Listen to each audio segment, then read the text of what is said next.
Hi everyone, and welcome to The Sleepy Scientist. I'm really happy you're here. Tonight, we're going to go on a calm and quiet trip to learn something amazing. So get comfy, take a deep breath, and let's enjoy this peaceful science story together. Before we start, tell me in the comments, where are you watching from and what time is it for you right now? If you like relaxing science videos, don't forget to tap the like button. Now let's begin. In the hush of deep time, long before the pulse of human footsteps or the echo of words, the earth breathed in silence, wrapped in green mysteries. Back then, the trees were not quite trees as we know them now. They rose not as quiet neighbors but as living monuments of memory, their roots stretching into stories older than the sky's current shape. This was an earth cloaked in thick, verdant steam, a place of soggy soil and shifting light, where every leaf unfurled like a poem written by the planet itself. Imagine standing in that ancient air, damp and alive with breath. There is no birdsong yet, just the whisper of wind through colossal ferns and the slow creak of towering forms that look more like cathedral columns than plants. These were the first forests, strange and spongy and teeming with secrets. Giant club mosses, horsetails, and early trees called lycopsids reigned in silence, their trunks armored with scales, their crowns feathered with leaves that sipped dim light from the prehistoric sun. There were no flowers, no fruits, no grass underfoot, only the quiet surge of green ambition, plants stretching upward for light, outward for space, and downward into the slow heartbeat of the earth. Their roots were not just anchors but feelers of time, reading the soil for stories, for memories, for the minerals left behind by vanished oceans and volcanic sighs. And in those roots, woven through mud, curled around stone, life began to dream of longevity. Beneath these towering organisms, the ground itself transformed. Their roots held together lands that might otherwise wash away in rain. They cracked rock with patience, turning stone into sand, into soil, into the cradle for future life. In doing so, they sculpted the earth's very skin, carving places where rivers would later run and mountains might sleep. Trees, though silent, shaped the song of time with every breath they drew and every leaf they dropped. Their wood, if we could call it that yet, was a slow invention, a new way to become tall. It was cellulose hardened into something stiffer, stronger. Lignin, the magical polymer, gave these early plants the ability to rise above the ferns, to glimpse a different angle of light. But this gift came with a cost. Nothing yet knew how to digest lignin. So when these ancient trees died, they did not vanish. They stayed. Fallen giants stacked upon one another, century after century, their bodies piling into peat and pressure, becoming coal, becoming memory. And so the earth began to archive itself. What would it feel like, you might wonder, to touch the bark of one of these first trees? It wouldn't be smooth like the maple in your garden, nor rough like an old oak. It might feel like fossilized skin, cool and rigid, speckled with patterns like ancient hieroglyphs. It would carry no scent of sap or spring. But if you leaned close enough, perhaps your bones would hear something, a story from before stories when the world was still waking. These forests weren't just backdrops to the Earth's history. They were its architects. The trees altered the very air, releasing oxygen with every sigh. Over millions of years, their breathing filled the sky with the gift of fire, an atmosphere rich enough for combustion, for metabolism, for the eventual dance of animals. It is strange to think that trees, in their silence, called forth breath itself, that their stillness created the stage for movement, that their death seeded fuel for the engines of life. And so time marched slowly in tree rings and root tendrils. The forests grew thicker, their trunks broader. Life beneath their canopies flourished, tiny insects, primitive fungi, even the earliest tetrapods crawling from swampy margins. But above all, it was the trees that reigned, immobile yet omnipresent, tall yet buried deeply. Alive in a way that defied haste, they governed the land with patience. When we dig today, searching for coal or fossils or simply trying to understand the Earth's past, we sometimes uncover the ghosts of these primeval woods, petrified trunks locked in stone, leaf impressions pressed into shale like forgotten signatures, microscopic spores embedded in layers of mudstone. These are the echoes of the roots that remembered time. They do not speak, but they wait. And in their stillness, we hear the softest truth, that even the quietest life can reshape a world. Now imagine the ground beneath you, a gentle hum beneath your feet. Feel the memory stitched into every pebble, every grain. Let yourself drift downward through the layers, past the leaves of today, past the bones of vanished animals, past the soot of ancient fires, and into the slow green hush of Earth's dreaming forests. You are not falling. You are remembering with the trees. Let's drift deeper now, into the buried layers where time slows down and breath becomes quiet. The first trees still linger there, not in body, but in the influence they left upon the world. They are the reason soil formed rich and deep. They are the ones who whispered to rivers, guiding them gently toward the sea. Their presence was not loud or flashy, but their impact was as permanent as shadow. Beneath their leafy reign, the world softened, even as it strengthened. These forests weren't dry, sunlit groves. They were soaked in moisture, vast, dripping swamps of carbon-rich life. The air was thick with mist, as if the earth itself were still exhaling from the labor of creation. And the trees drank it all in, pulling water up through their roots, feeding their green canopies. Each leaf became a quiet engine of change, taking light and transforming it into sugar, into strength, into survival. This process, photosynthesis, was not new, but these early trees mastered it in ways that shifted the balance of the planet. And underfoot, something remarkable happened. Fungi began to thread themselves into the roots of trees, forming partnerships that would echo across epochs. This was the mycorrhizal symbiosis, an ancient handshake beneath the soil, where trees offered sugars and fungi returned nutrients, information, and warning signals. Through these fungal networks, trees learned to speak in silence.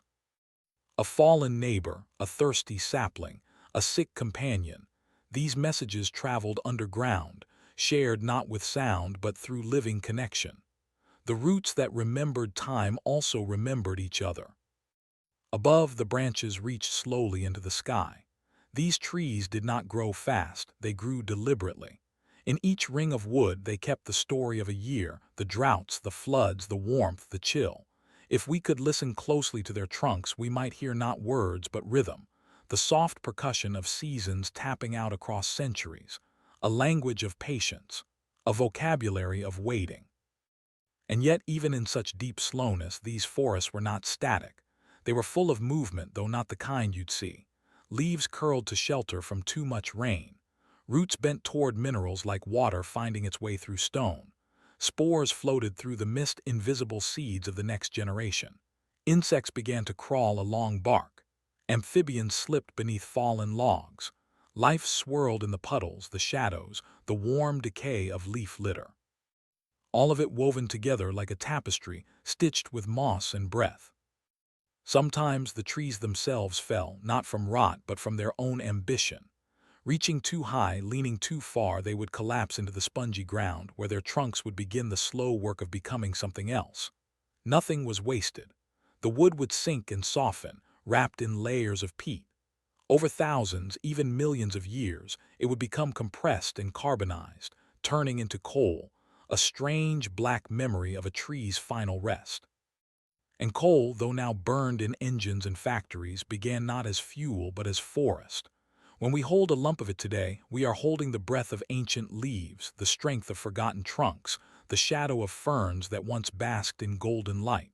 It is a remnant of photosynthesis stilled.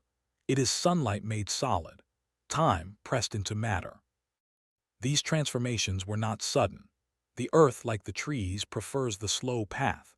As continents shifted and seas rose and fell, the forests adapted. New tree forms emerged like Archaeopteryx, an early relative of modern trees. It had true wood, real branches, and roots that reached deep into the soil.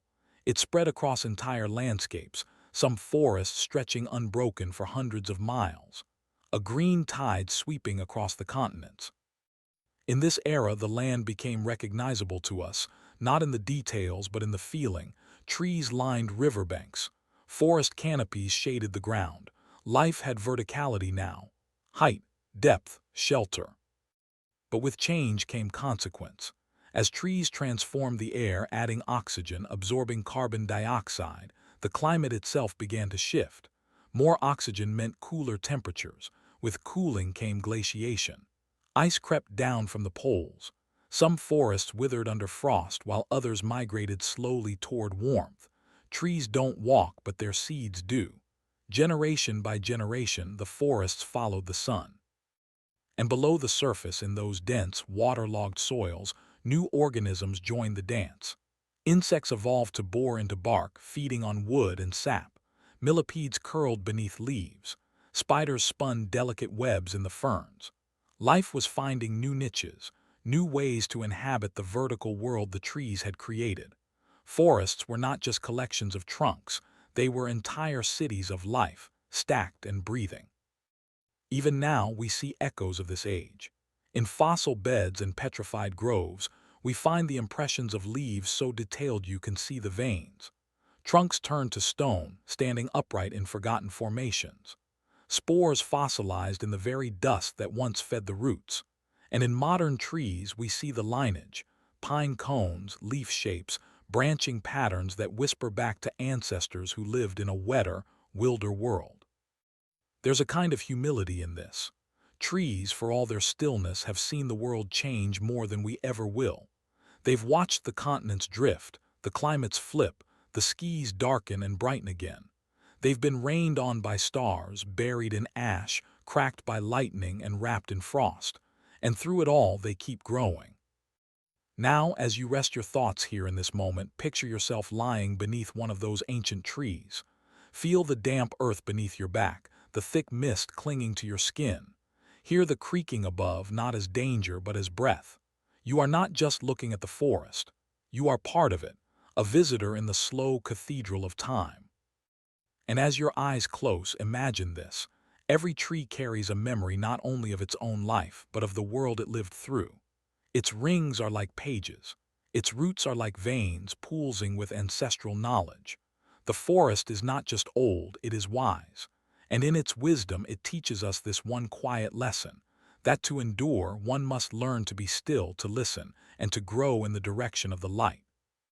Let's return once more, not backward this time, but inward, to the quiet heart of the forest's memory. You might think the story of the ancient trees ends in stone, in coal, in the brittle silence of fossils. But even now, in the rustle of leaves and the stretch of roots beneath your feet, the old wisdom lives on. The trees that once ruled the Carboniferous age are gone, but their legacy breathes through every branch that reaches skyward, through every root that twists beneath the soil like a slow, steady heartbeat. Walk through a modern forest and you walk through time. Not just years, but millions of them. The way a tree splits into branches, the way its leaves gather sunlight, the way its roots drink from the deep, none of this is accidental. These are ancient habits, worn into the shape of life through trial, through catastrophe, through persistence.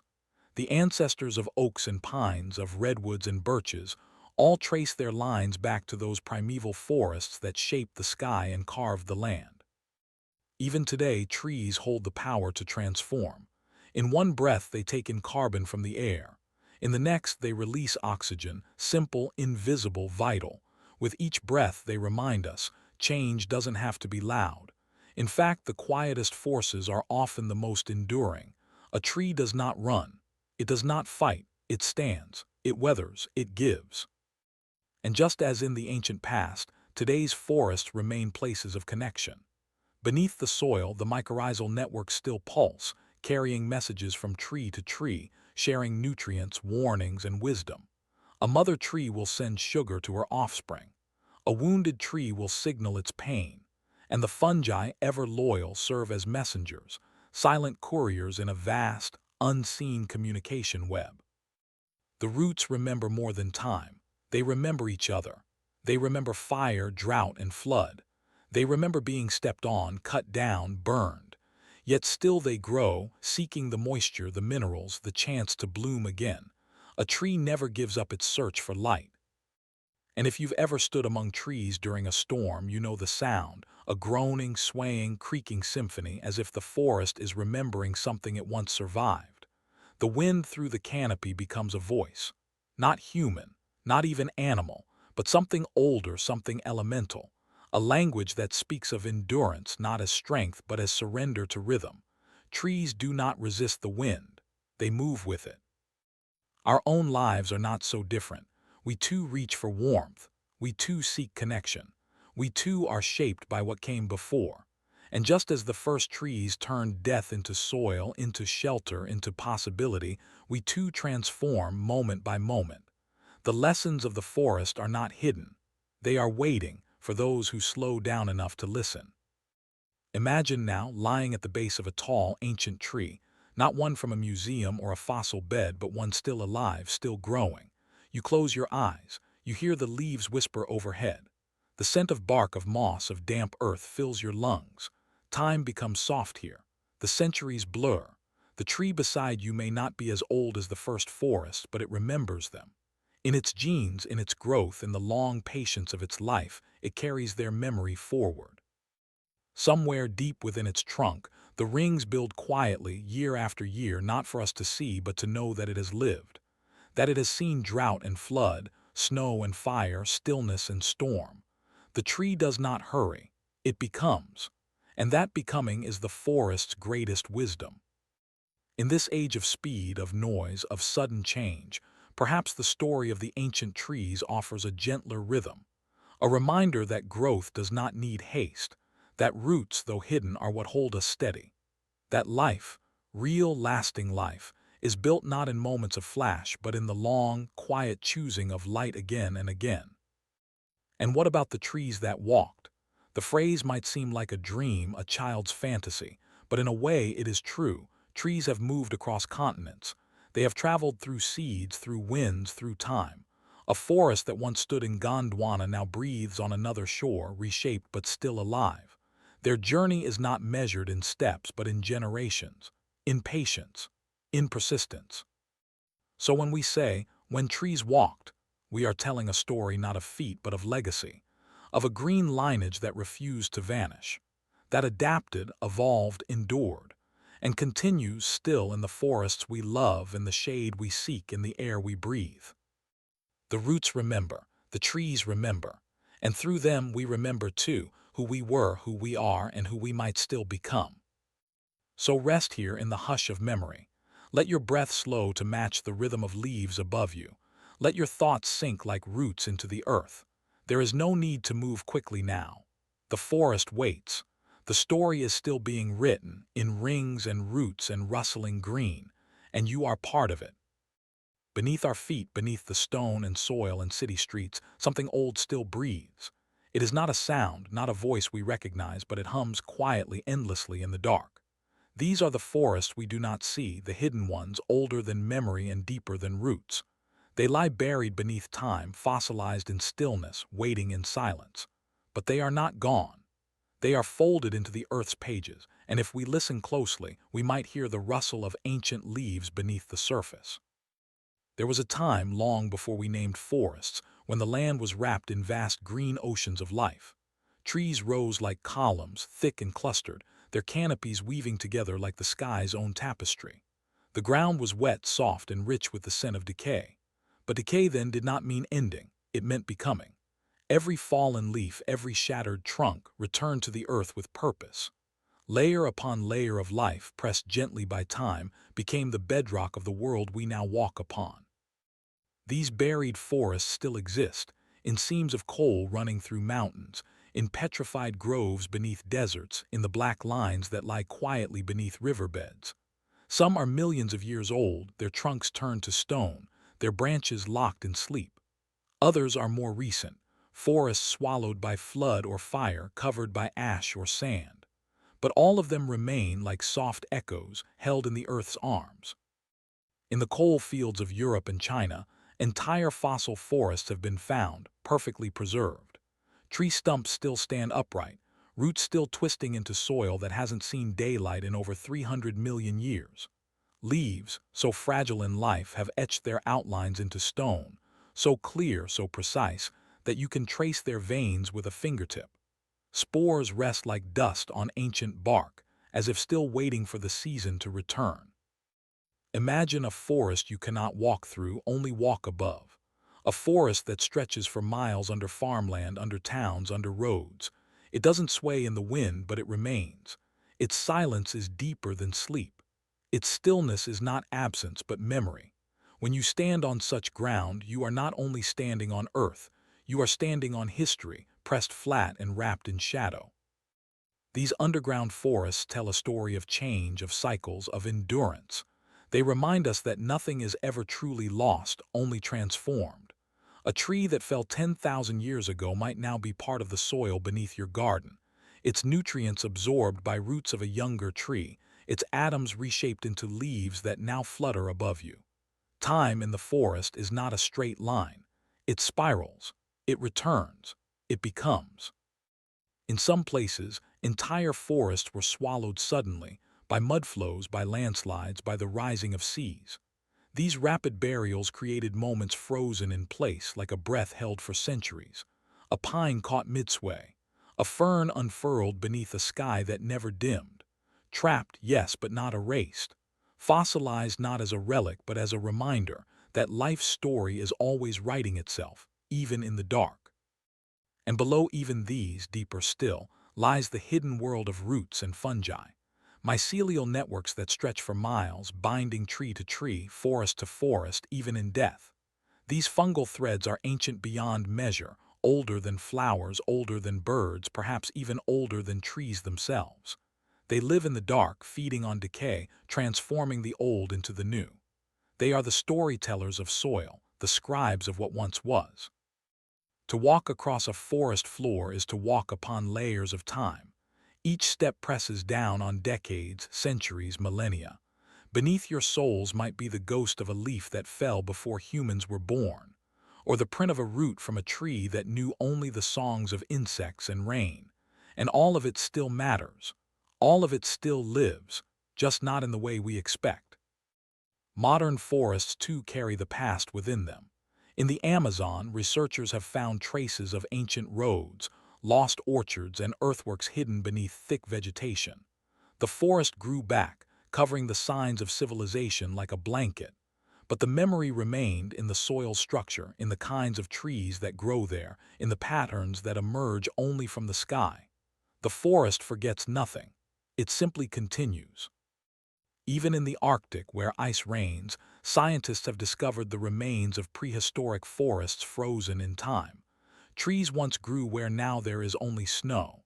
They stood under warmer skies, drank from different rains. Their wood, still preserved, tells tales of warmth and greenness, of summers long vanished. The forest was there. It will be again. And perhaps the most humbling truth is this. Every forest you see today stands upon the shoulders of another.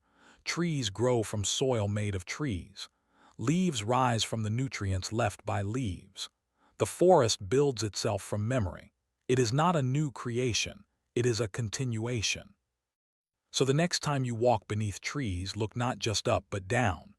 Feel the earth beneath you not as something solid but as something alive with layers. A living archive, rich with the breath of time. Beneath the moss, beneath the roots, beneath the stone, the forests are still there, sleeping, dreaming, waiting to be remembered. Let us drift deeper, where the light fades and the roots of time weave through stone like the fingers of memory. In this quiet beneath the soil's surface, there lies not just the imprint of forests, but the echo of breath, of carbon drawn down, of life exchanged and surrendered. The world beneath our feet is not silent. It is layered with the hush of ages, with the still conversation of roots and fungi and fossilized remains. This is where the past rests, not gone but transformed. In the Carboniferous period, over 300 million years ago, the earth was covered in swampy green. The air was thick with moisture, and the land pulsed with plant life in abundance. Trees did not yet flower, but they towered, some growing 100 feet high, with bark that scaled like armor and leaves that feathered toward the sky in spires. These early forests, strange and lush, became the origin of something we still depend upon today, coal. But coal is not merely fuel, it is memory. It is sunlight stored in plant matter, compressed over eons into black stone. It is the residue of forests, held tightly by time. When these ancient trees died, they didn't decay the way modern ones do. There were no microbes yet capable of breaking down lignin, the rigid structure in woody tissue. So the trunks piled up undigested layer upon layer. Rain soaked them. Sediment covered them. And slowly, with the pressure of stone and the patience of earth, they were transformed into peat, into coal, into something that could warm future worlds. The forests beneath our feet became the quiet engines of industrial change. But not all buried forests turned to coal. Some remained, preserved in their shape if not their softness. Petrified wood, fossilized bark, entire groves encased in ash or mud. These stand frozen beneath deserts, under hillsides, inside cliffs. In Yellowstone, in Arizona, in Argentina and beyond, fossil forests whisper from the stone. You cannot hear them in words, but if you run your hand along their surface, the grain of the wood is still there. The knots, the rings, the marks of weather. It is a tree turned to quartz, to opal, to jasper. It no longer breathes, yet it endures. Elsewhere there are forests buried not by time but by sudden violence. Volcanic eruptions have flash-frozen ecosystems, preserving trees in their last moment of life. Beneath layers of ash, entire root systems remain, still in place, as if waiting for the light to return. In Washington state, a grove rests under Mount St. Helens, encased in the memory of fire. In Iceland and Pompeii and Patagonia, the earth has done the same, turning destruction into a kind of preservation. And in the far north, beneath the permafrost, lie other secrets. During warmer periods in Earth's deep past, forests grew where now only ice exists. Birch and spruce once swayed in Arctic breezes. Their pollen still sleeps in the frozen soil, their branches mummified by frost. As the world warms, some of these long-buried landscapes are beginning to stir. Roots long dormant may never grow again, but they reveal what once was. A greener, softer pole, a time when forests stretched farther than we imagined. But buried forests are more than fossils. They are also the layers that make life possible today. Soil itself is born of forest, the slow decay of leaves, the crumbling of bark, the unseen work of fungi and insects. Every footstep you take in a wooded place presses down on the remains of life that came before. Under the leaves are the leaves of last year. Beneath those, the mulch of decades. The soil you dig into is a quilt sewn from centuries of forest life. And that soil remembers. It holds the chemistry of old roots, the mineral trails left by rain through tree canopies long gone. It shapes what grows there now. A forest is not just what you see, it is what has already happened, layered in silence. Every tree stands because others fell before it. Every sprout rises through the nourishment of something older. The present forest is built upon the ghosts of many. Even in human-altered landscapes, forests are trying to return. In abandoned fields on the edges of cities, between the cracks in sidewalks, seedlings reach upward. And underneath them, beneath layers of concrete and brick, roots search for the past.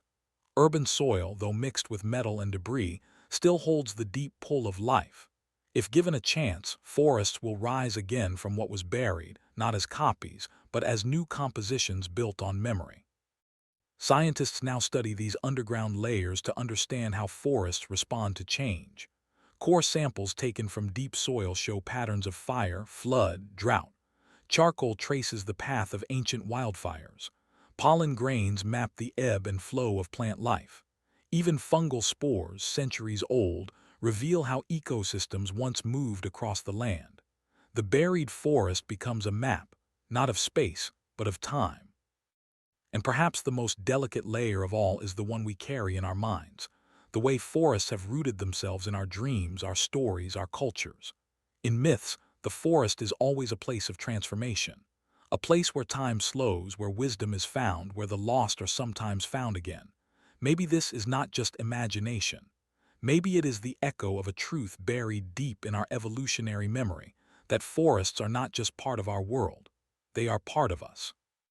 Close your eyes now and feel the weight of the ground beneath you, not as something heavy but as something full, full of memory, full of life that once was and life that may still come. The earth beneath us is not just rock. It is the soft breath of trees long vanished, the whisper of leaves that fell before words, the cradle of every seed that dares to grow again. The forest beneath our feet is not gone.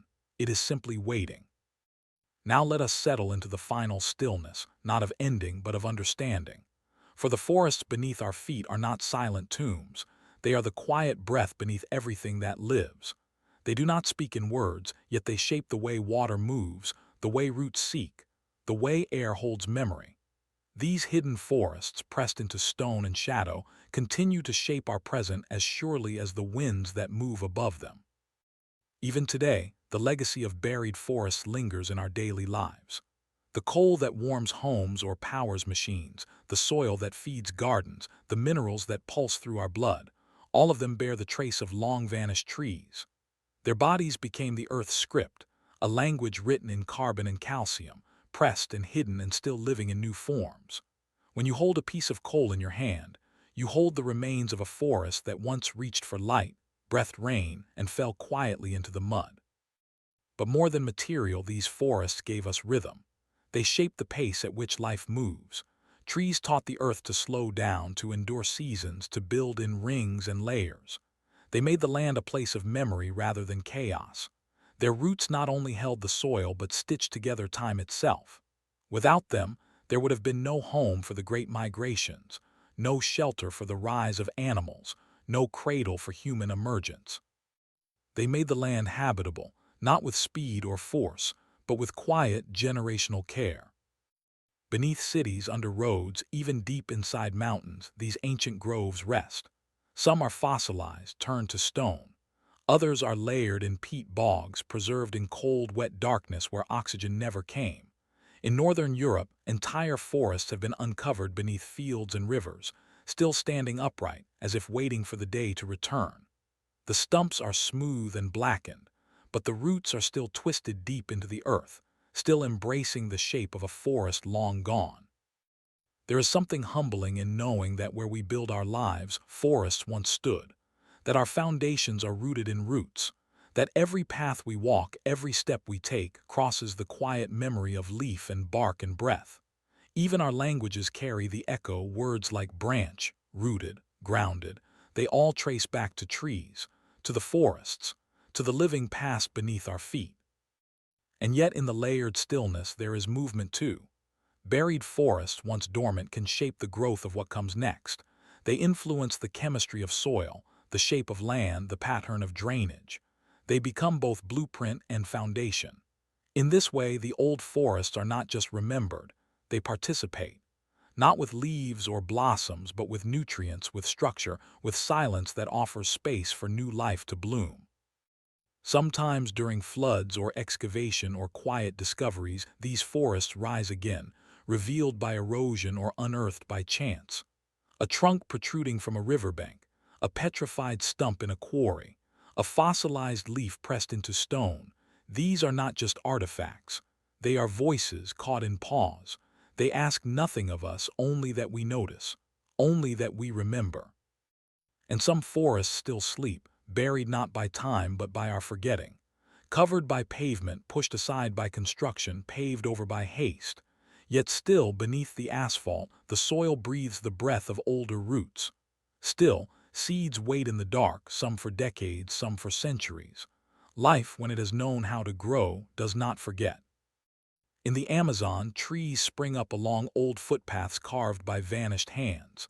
In Europe, forest edges remember the boundaries of medieval farms.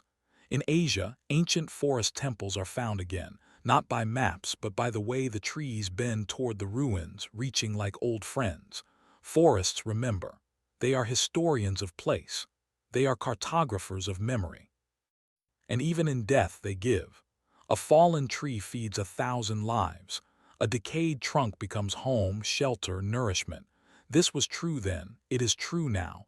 The forest beneath us is not a grave, it is a womb. We often imagine the past as something behind us, something we leave. But the buried forest reminds us that the past is below us, supporting every breath we take. We are held up by ancient green hands, by trunks that turn to stone so that new leaves could rise. The forest does not end, it becomes. So the next time you press your foot to the ground, pause. Feel what lies beneath, not just dirt or rock, but story. Imagine the leaf that fell here 500 million nights ago, the root that drank here before birds ever sang, the tree that once stood where your own shadow now falls. This is the forest beneath your feet. This is the deep, generous earth. And perhaps in the hush between heartbeats you will feel it, the great rhythm pulsing up through stone and soil. Not loud, not urgent, just steady, just present. The memory of forests rising into your breath. Close your eyes, the forest is still there. There are places on earth where time has forgotten how to move, where the air tastes of stone and the wind carries only silence. These are the petrified forests, deserts filled with the memories of trees that once swayed in warm breezes, now standing motionless under endless skies. Here, the trunks no longer soften with rain, no longer whisper with leaves. They are stone now, hardened by patience, transformed by time. Yet if you sit with them in the hush of afternoon heat or beneath a cold twilight sky, you might still hear something. A hush, a pulse, a whisper in the petrified wind. Long ago, long before deserts existed, these landscapes were green. Rivers curled through valleys. Rain fell often and softly. Trees, some as tall as buildings, anchored the soil and stitched the horizon with branches. They drank the light and gave the world its breath. Beneath them, creatures moved silently. Insects, small reptiles, early mammals. The earth was alive with rhythm, each leaf part of the symphony. But nothing stays forever. Volcanoes erupted. Ash rained down like dusk falling from the sky. Rivers choked with silt. Forests fell not in fire, but in flood and mud and silence. And then something miraculous happened. The trees did not rot.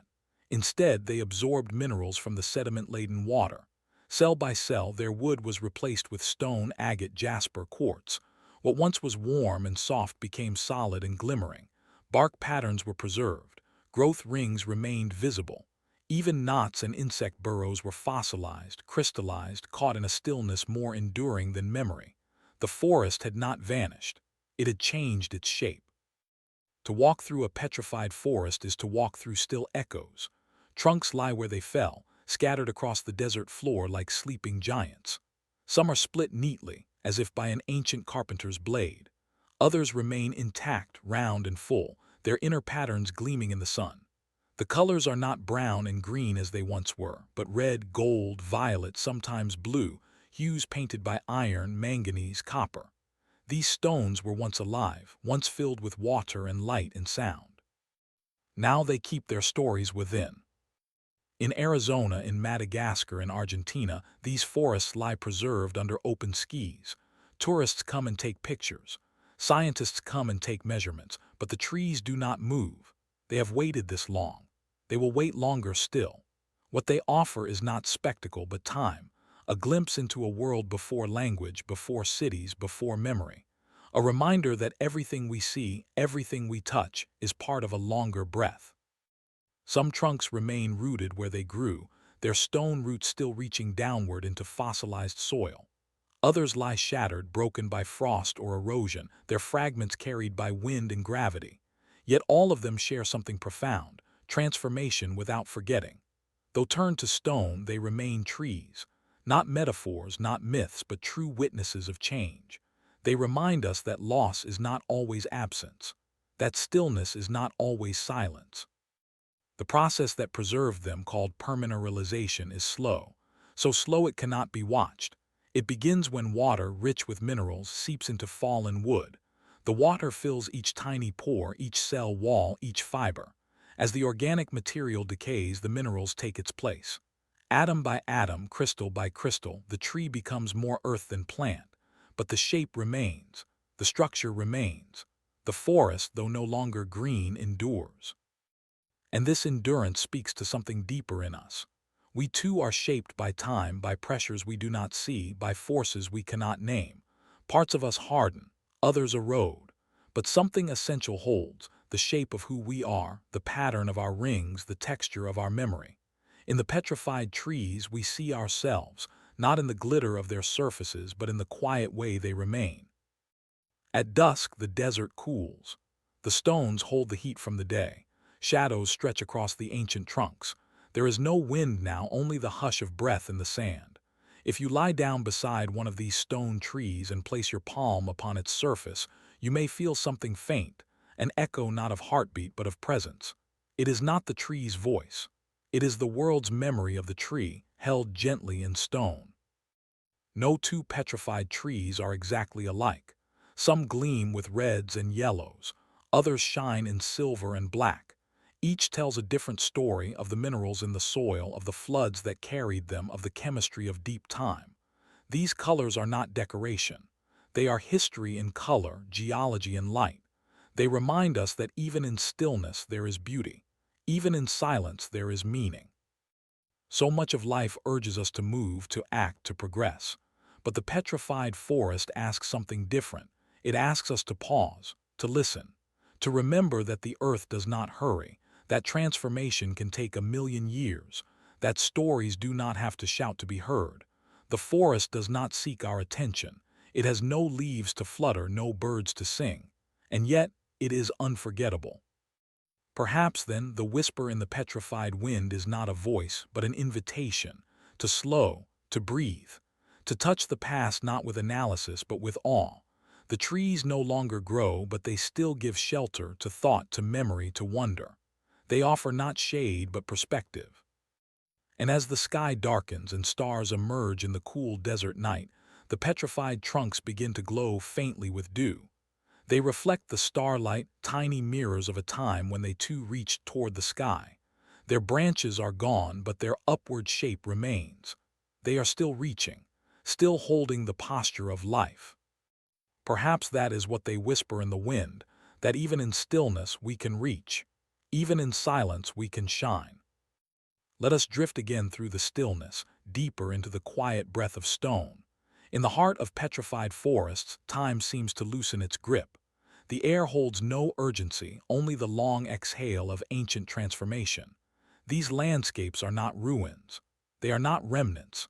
They are the preserved intentions of life, a frozen yearning for light, caught mid-reach and mid-growth, turned into crystal while still dreaming skyward. Imagine walking through a forest that does not rustle. The wind passes, but no leaves respond. The ground is dusted with gravel, not fallen petals, yet the feeling is unmistakable. There is presence here, a sense of shape and space that the trees left behind. They no longer rise with sap or shiver with spring, but they still stand. And more than that, they still belong. Their silence is not absence. It is continuation in a different voice. To understand what remains is to understand how it was made. These petrified forests began not in death, but in eruption. Volcanoes, great fountains of ash and gas, covered entire ecosystems in an instant. Trees were buried whole, their trunks encased in silt and mud, their branches entombed in the cooling breath of the earth's deep heat. In such sudden burial there is paradoxical preservation. The air is stripped away. Bacteria cannot feast. Time slows. And in this pause, water begins its slow alchemy. Through the buried wood, groundwater moves gently, rich with silica and trace elements. The wood's soft tissues decay, but the spaces they leave are filled, molecule by molecule, with stone. What was once hollow becomes solid. What was once tender becomes indestructible. It is a quiet, unhurried miracle, the memory of a tree rewritten in minerals. And just as trees of flesh once carried sap and stored light, these trees of stone now carry a different kind of energy, a stored map of Earth's chemistry, a timeline hidden in color and crystal. They are not fossils in the narrow sense. They are testimonies, trees that lived and died and were transformed without ever being lost. Some petrified forests were not the result of a single event, but of repeated burials, flood upon flood, layer upon layer, time folding itself over the same roots again and again. In Arizona's painted desert, entire trunks lie scattered like driftwood on a sea of red dust. Some are whole logs, more than 200 feet long, sheared neatly at each end as if cut by a god-sized blade.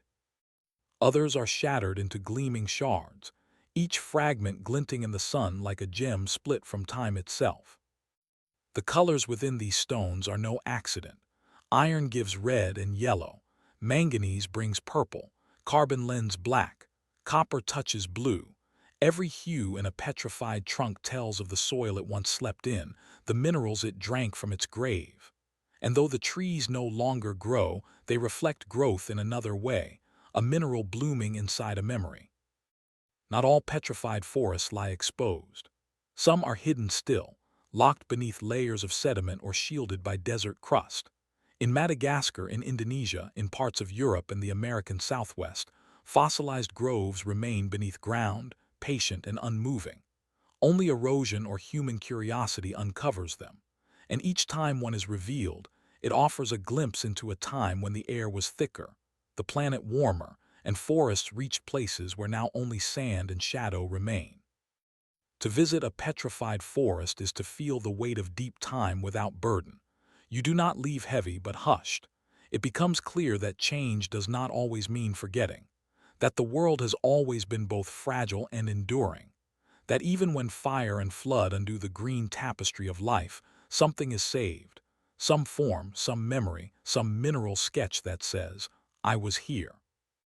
And what about the life that once lived among these trees? The insects that burrowed into bark, the lichen that clung to trunks, the small creatures that hid in shade, these too sometimes remain. In some rare stones you can find the imprint of a beetle, the shadow of a fern, the trace of a burrow carved in ancient wood. These are not just fossils, they are scenes, snapshots from a forest that no longer breathes but still speaks. Scientists study these forests to learn about the past, climates, ecosystems, atmospheres. But there is another layer beyond data, a feeling. Standing among these stone trunks, you feel the scale of life, its patience, its refusal to vanish. Trees that lived before mammals, before birds, before flowers still reach skyward, not in need but in memory. And yet there is also a lesson in stillness. The petrified forest did not resist transformation. It surrendered to it. It allowed time and element to reshape it. And in doing so, it became something new, not less but different. In a world that rushes, that races, these forests teach the value of becoming instead of hurrying, of allowing change to arrive slowly, beautifully, without fear. As the day fades and shadows stretch across the desert floor, the stone trunks begin to glow with a soft, inner warmth. Not heat, but reflection. The way polished stone holds sunlight even after it has passed. And in that glow, you can almost imagine the forest as it once was. The breeze between trunks, the flicker of insect wings, the hush of branches creaking with age. But it's not imagination alone. It's something deeper, a recognition that the forest is not gone, it has only changed its form, and within that change is not sorrow but reverence. For what other kind of life can remain in place for millions of years, shaped only by time, shining only by memory, and still stir the heart of every visitor who walks between its stone bones? This is what the petrified forest whispers, that nothing living truly disappears, that all things endure, if only in form, in echo, in mineral grace, and that to become still does not mean to be forgotten. It means to last. Let us return one last time to the hush of stone and sun, where the forest sleeps in the open. In this place, the trees do not grow but remain. They do not bloom but they shine. They have not vanished. They have simply crossed into another form of time where the seasons no longer turn, and yet something ancient continues to breathe through their silence. The petrified forest does not demand your attention. It offers it quietly, without insistence. And in its presence, we are reminded that even the stillest things carry movement inside them. As the stars begin to press their light onto the desert floor, the petrified trunks seem to glow more deeply, like embers without fire. Their rings, once etched by years of sun and rain, now shimmer with minerals, proof that transformation does not erase identity. These trees remember what it was to live, not in memory as we know it, but in form, in essence, in the quiet echo of shape. They are not symbols. They are witnesses. They are what remains when life refuses to be lost. Over time, wind and erosion carry away the sand around them. Bit by bit, the forest reveals itself. New trunks emerge from beneath the dust. New patterns, new colors, new angles of what once stood tall. It is as though the earth is slowly unwrapping its gift to the sky. And as more is revealed, we understand more deeply that nothing underfoot is truly gone. It only waits for its return. In some places, visitors are asked not to take pieces of the petrified wood. And though the rule is often framed in science or legality, the reason feels deeper, something sacred. Because when you hold a piece of this stone in your hand, you are holding time itself. Not a moment, but a memory turned solid. A branch that once grew in light, now shining with quartz. A leaf vein fossilized in opal. This is not a souvenir. It is a story, and stories are not meant to be broken apart. The ancient forests teach us that life does not always follow the path we expect. Trees that once fed the wind with song now speak only in silence, yet their voice is no less profound. They remind us that transformation often happens in stillness, that growth can take on strange shapes, that even when change arrives through fire or ash or flood, there is a way to remain. And so we must ask, what do we carry within us that might also become stone? What part of us, shaped by love or loss or time, will endure? Not as memory written in journals, but as gesture, as kindness, as presence. We too are forests, full of rings, of storms survived, of days marked quietly in the grain of our being. And maybe, just maybe, parts of us will remain, not in minerals, but in the way we once stood, reached, listened. Petrified forests are often found in deserts now, but they were not born there. They arrived slowly, carried by climate and tilt, by erosion and drift. What once was lush became barren. What once echoed with birdsong now holds only the breath of wind. But the trees did not vanish. They adapted to memory. They crossed from life to geology, from bark to crystal, from breath to form. They remind us that survival is not always about staying the same. Sometimes it is about letting go of movement and becoming a deeper kind of still. And yet even stone is not eternal. Slowly, imperceptibly, the petrified trunks will wear down. Wind will shape them, water will polish them, time will return them to sand just as they once came. But there is beauty in that too. The cycle is not broken. It is simply long, longer than lifetimes, longer than language. A cycle shaped not by days but by eons. When you walk between the trunks, think of this. The stone beneath your foot was once sunlight caught in leaf. It fed an ancient sky. It swayed in a wind no human ever felt. And still it lies here, not in sorrow, not in waiting, just in being, just in presence. That is its power. Let your breath slow. Let the dust settle. Let your thoughts match the rhythm of stone, unhurried, grounded, full of memory. In this place, the whisper of the petrified wind is not about what was lost, but what was carried through. The strength of remaining, the grace of becoming. And when you leave, you do not walk away from the forest. You carry it with you, in your bones, in your breath, in the quiet part of your heart that now understands that even stillness has a voice, that even stone can sing. The petrified trees are not relics. They are reminders that the earth remembers, that beauty endures, that silence too can speak. And what it says is this: you were here, you mattered, you changed, and still you remain. Once, long before flowers opened their faces to the sun, before grasses danced in wind and forests rose like cathedrals, there was only the sea and the sky, and the breathless land in between. The earth was quiet then, wrapped in rock and ocean, watched over by a pale sun whose light drifted across the surface like a dream not yet spoken. Nothing on land moved, nothing reached. But deep within tide pools and silent shallows, something small was learning to draw breath from light. This was the beginning not of life itself, but of the first fragile steps toward air. Green filaments floated just beneath the surface, tiny colonies of algae and cyanobacteria fluttering with each wave. They absorbed the sun's light and transformed it into energy, into life, into oxygen. Slowly, they filled the oceans with this invisible gift, and then they turned their attention to the sky. It was not a sudden leap, but a quiet reaching. One cell at a time, plants began to make their way onto land. The journey was uncertain, like breath held too long. There was no soil then, no shade, no shelter. Only the hard stone and the burning light. But these pioneers carried the power of photosynthesis, the miraculous ability to turn sunlight, water, and air into sugar, into structure, into possibility. They came crawling first, spreading like moss across rocks. Their bodies were soft, flattened to the ground, sipping dew and light, clinging to survival. With every generation, they crept further from the sea, pulling water with them in their cells, shielding themselves in waxy layers to keep from drying. They were fragile yet determined, whispering their way into the world with green persistence. And then came leaves. Not the broad, fluttering pages we know today, but simple outgrowths, small and efficient. These first leaves were not made to catch the wind, but to catch the light. They expanded the plant's reach toward the sky, gave it more surface to drink in the sun. They were experiments in architecture, unfolding slowly in response to hunger, for energy, for air, for life.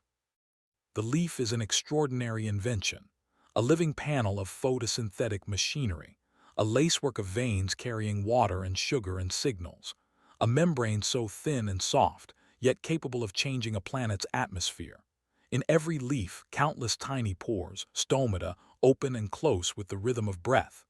They take in carbon dioxide and release oxygen like lungs made of chlorophyll, and in doing so, they built the air we now inhale. Imagine that moment deep in time when the Earth first began to hold its breath, when oxygen, once rare, started to rise. It was not a storm. It was not an explosion.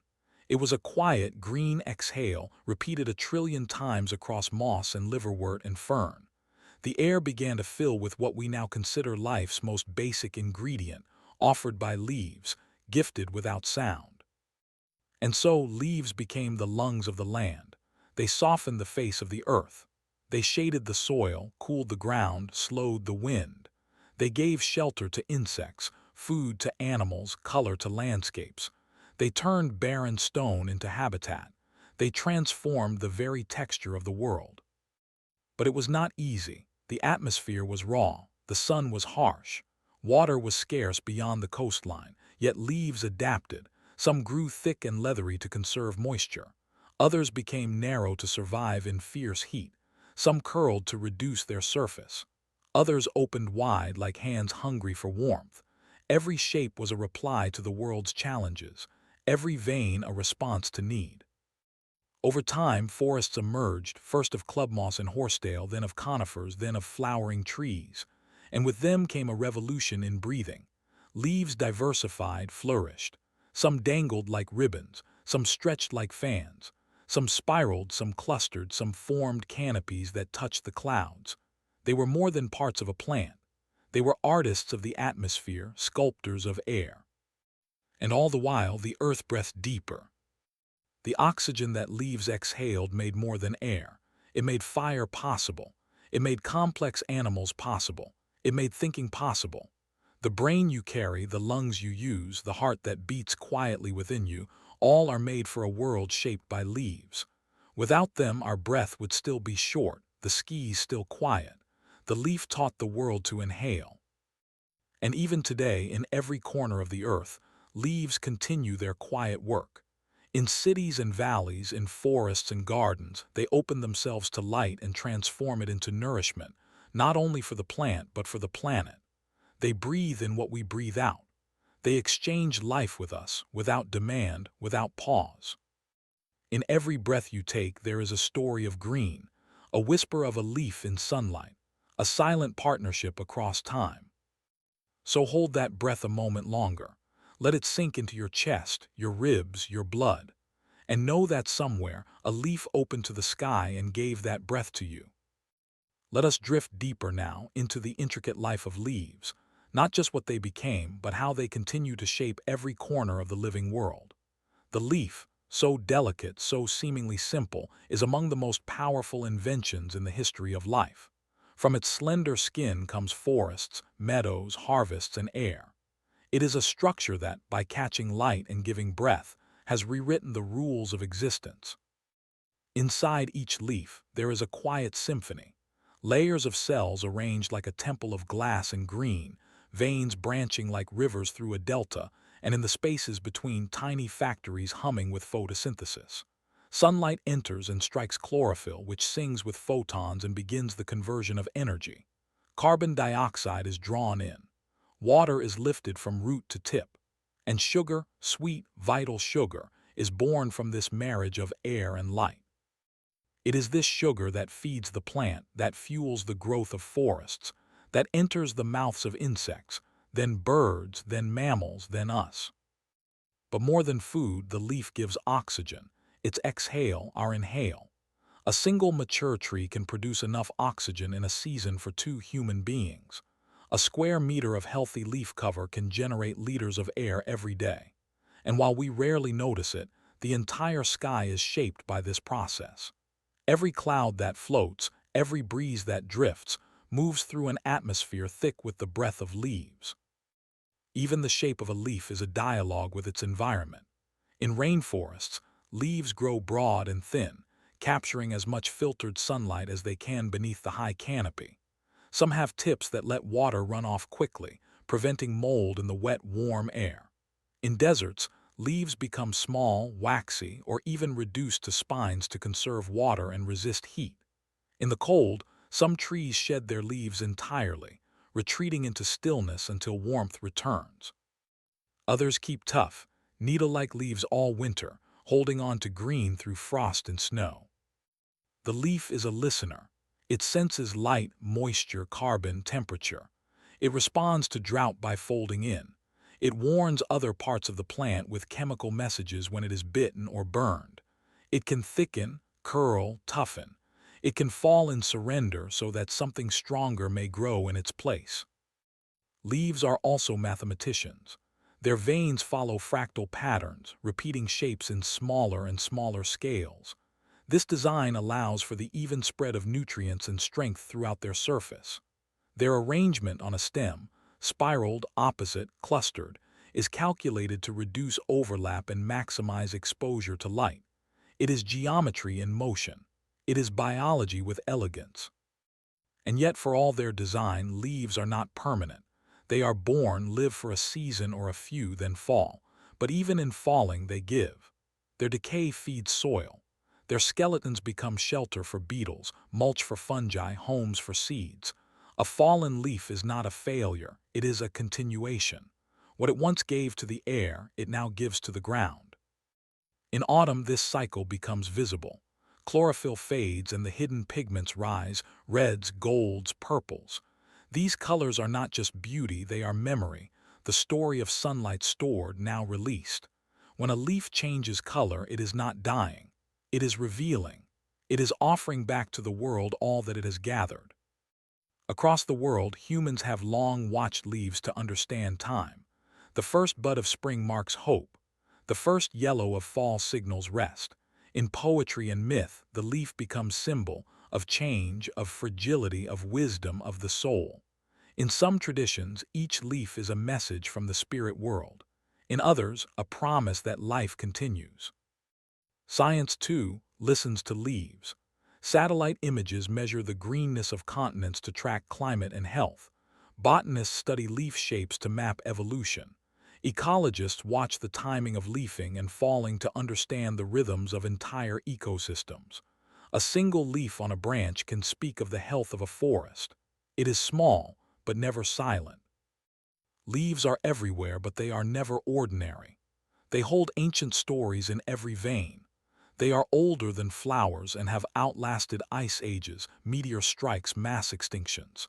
In every age they have returned, reaching toward the light, unfolding again and again and again. Even in the deepest oceans, where no true leaves grow, the memory of their form persists. Seaweeds, though not true plants, mimic the leaf's shape to catch filtered light. They sway with tides, performing a photosynthetic waltz. Even there, the leaf's legacy continues, in form, in purpose, in breath. And still above water and soil, leaves teach. In their silence, they remind us how to exist in partnership. They breathe in what we release. They give without question. They fall when it is time. They return when the season calls. They do not strive, they unfold.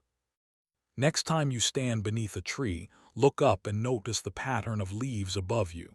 Not as decoration, but as design, as intention, as quiet intelligence. Each one is a small miracle, catching sunlight to give life. And together, they are the canopy of breath that has covered the earth for 500 million years. They are not just part of the plant, they are part of the planet. And part of you. Let us now rest beneath the trees in the quiet shelter of green. Let the sun filter through 1,000 overlapping leaves, casting shadows that move like water across the earth. Let the air slow. Let the heart follow the rhythm of photosynthesis, that gentle exchange of breath between plant and planet. This is where the story returns to its center, not with noise or glory, but with the soft certainty of something that never stopped giving. The leaf, humble and silent, has always been here, always working, always transforming the invisible into life. Breathe in. The air is cool, soft, laced with oxygen born from green cells. Breathe out. The carbon you release will find its way to a leaf where it will be held, transformed, woven into sugar, into energy, into the very structure of the world. This quiet cycle, repeated across forests and meadows, gardens and groves, is what binds all living things together. You do not need to see it to believe it. You only need to breathe. Even now, in cities wrapped in concrete and glass, leaves find a way to reach through the spaces. Ivy climbs stone walls, trees line sidewalks, rooftop gardens burst into bloom. Each leaf that opens among the steel and noise is a gesture of resilience, a reminder that nature does not vanish, it adapts. It listens. It finds the light even in shadows. The breath of leaves is not only physical, it is emotional, psychological. We feel it in the stillness beneath a tree, in the quiet comfort of a garden, in the sudden calm that comes with walking through green. Doctors now prescribe time in nature to help anxiety and fatigue. Scientists call it biophilia, the innate human connection to the living world. But long before it had a name, we felt it in our bones, in the way our minds slow in a forest, in the way we sigh more deeply among trees. And perhaps that's because we recognize something ancient in the leaf, a pattern familiar, a process that shaped us. Long before we stood upright, before we built fire or carved tools, we lived under canopies of green. We watched light dance on leaves. We learned shelter from their reach. We ate the fruit they nourished. The leaf is not just part of the plant kingdom, it is part of our memory. Even the act of sitting in shade carries the echo of that bond. Shade is the gift of a leaf to the world. It cools the air, slows evaporation, shelters birds and insects, and gives us a place to pause. A tree does not choose whom it shades. It simply offers. It simply continues. And beneath that generosity, we remember what it feels like to belong, not in dominance but in reciprocity. Leaves do not speak in our language, but they answer our presence. They turn toward us or away. They shiver when we pass. They wilt when we forget to care. They fall not out of spite but out of season. And when the time is right, they return, fresh, green, unassuming, ready again to breathe for the world. In that rhythm there is a lesson, not of ambition but of participation. The leaf does not strive to be more than it is. It exists fully in its role. It does its work without applause, and in doing so it becomes the very breath of the earth.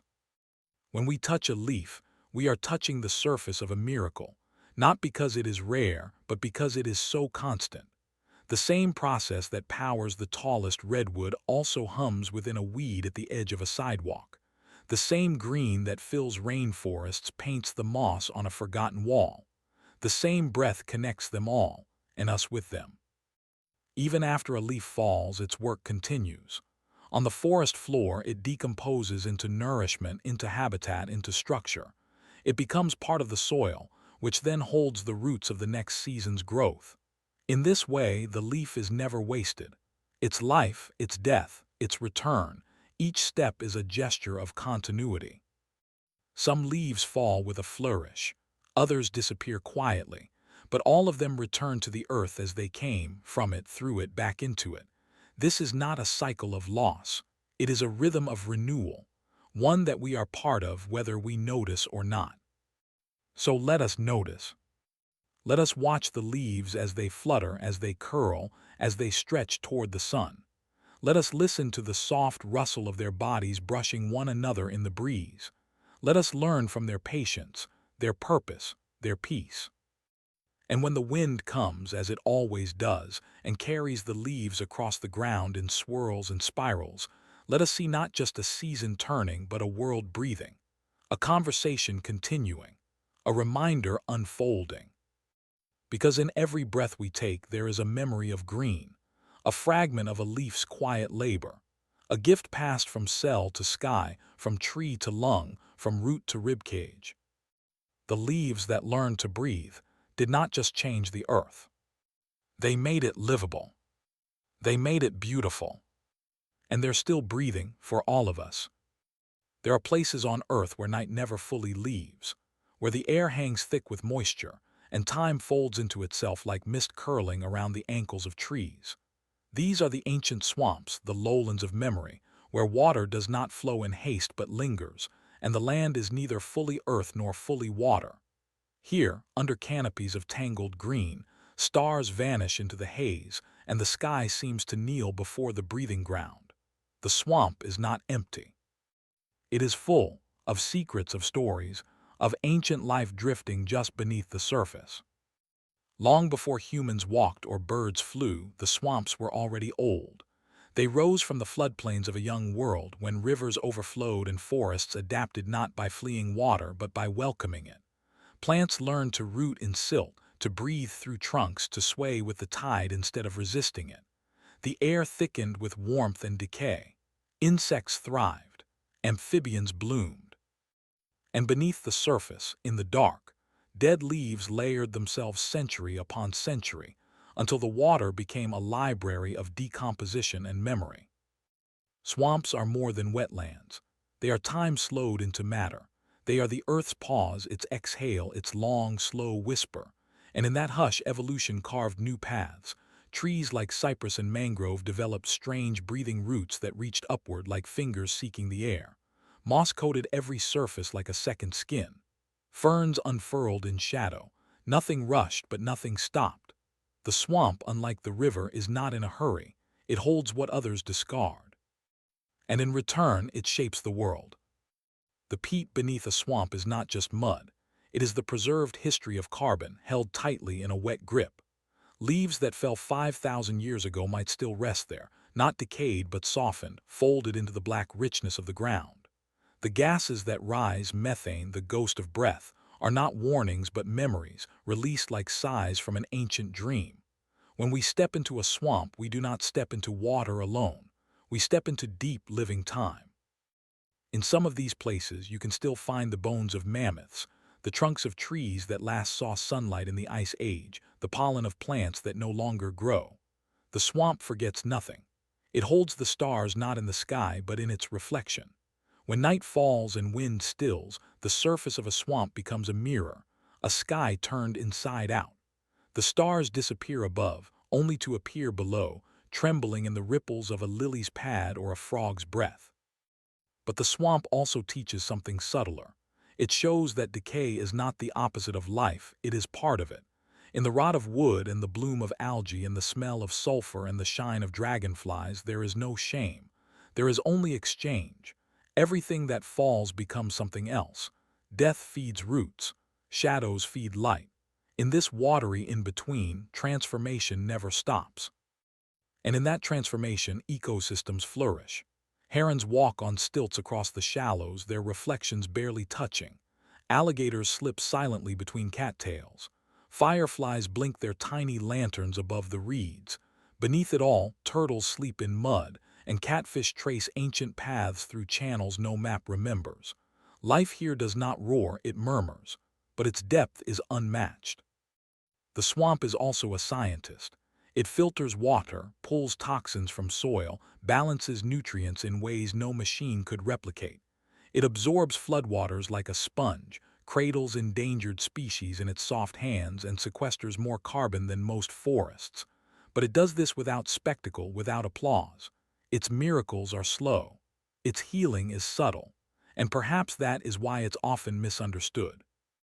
People have long feared swamps. In stories, they are places of danger, of mystery, of loss. But perhaps that fear comes not from the swamp itself, but from what it shows us, our impermanence, our clutter, our noise, swallowed whole by a land that refuses to rush. The swamp will take what we give it, stone, bone, plastic, memory, and slowly fold it into silence. It is not cruel, it is simply patient. And still the stars vanish here, not because they are gone, but because the water holds them.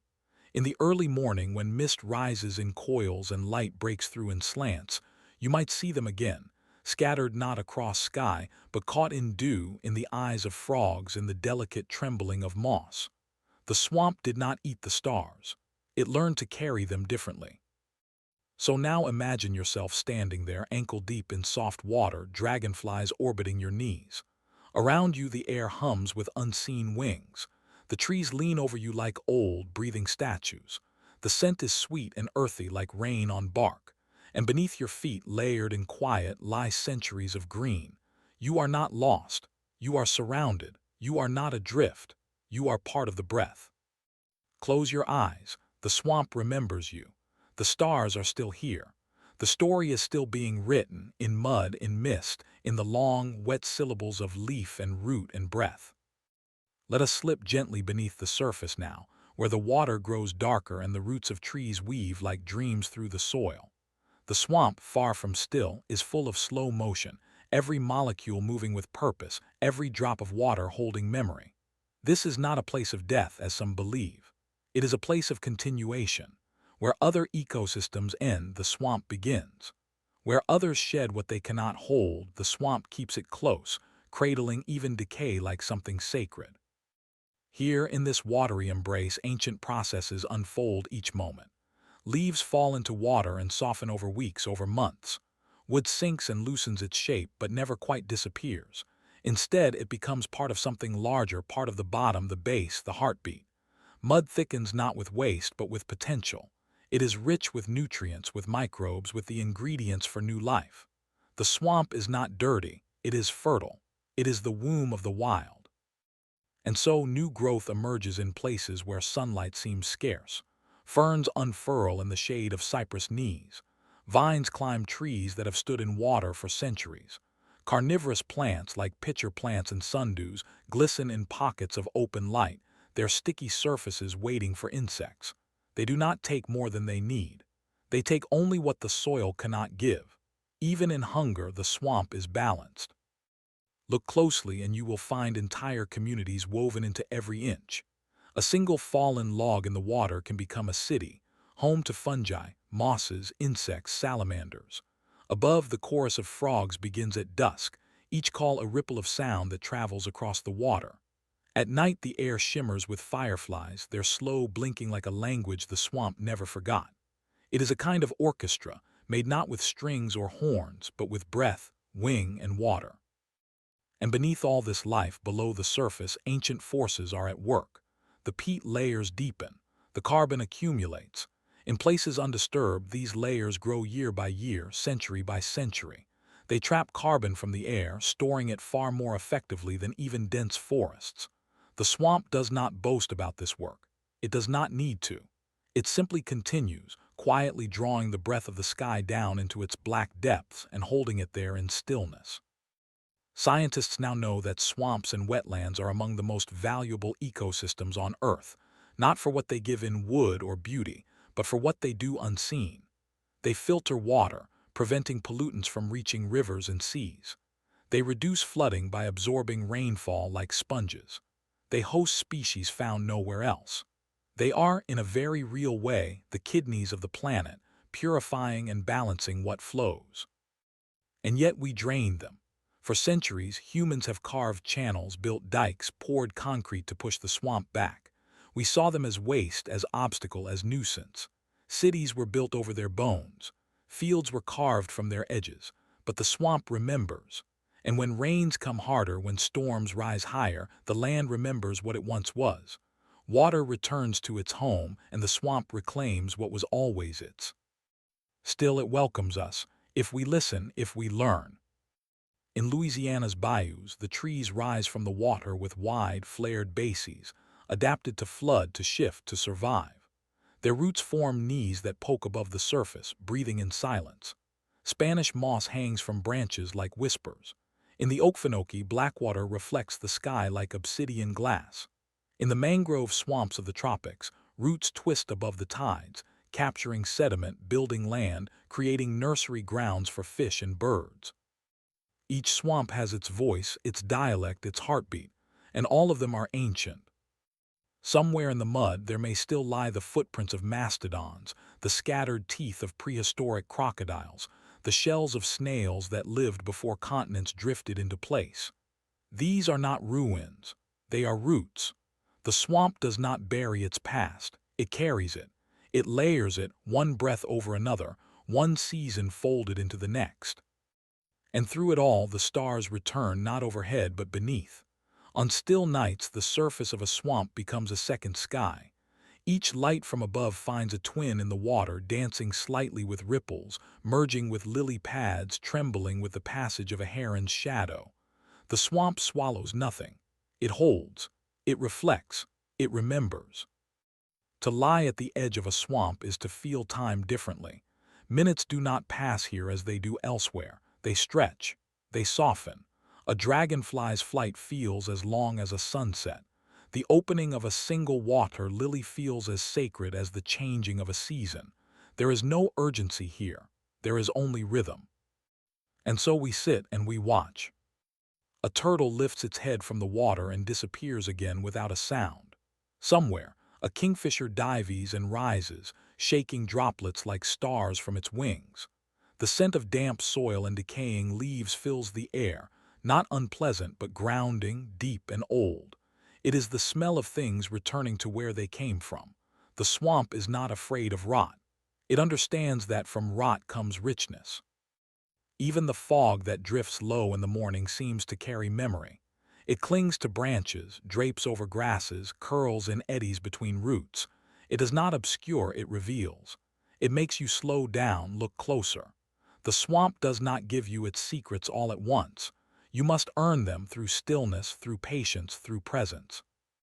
And if you listen, not just with your ears but with your breath, you may hear it, the swamp's quiet promise, that nothing is wasted, that even what falls becomes food, becomes shelter, becomes song, that even the dark is alive, that the stars are not above us, they are around us, caught in the folds of water, waiting to be seen again.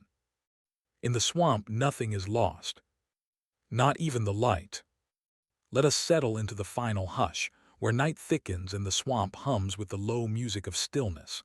There is no final act here, no grand crescendo. In the swamp, everything continues. Even endings are soft, folded gently into beginnings. Beneath the moss-laced branches and the mirror-dark waters, the stars are not swallowed, they are cradled.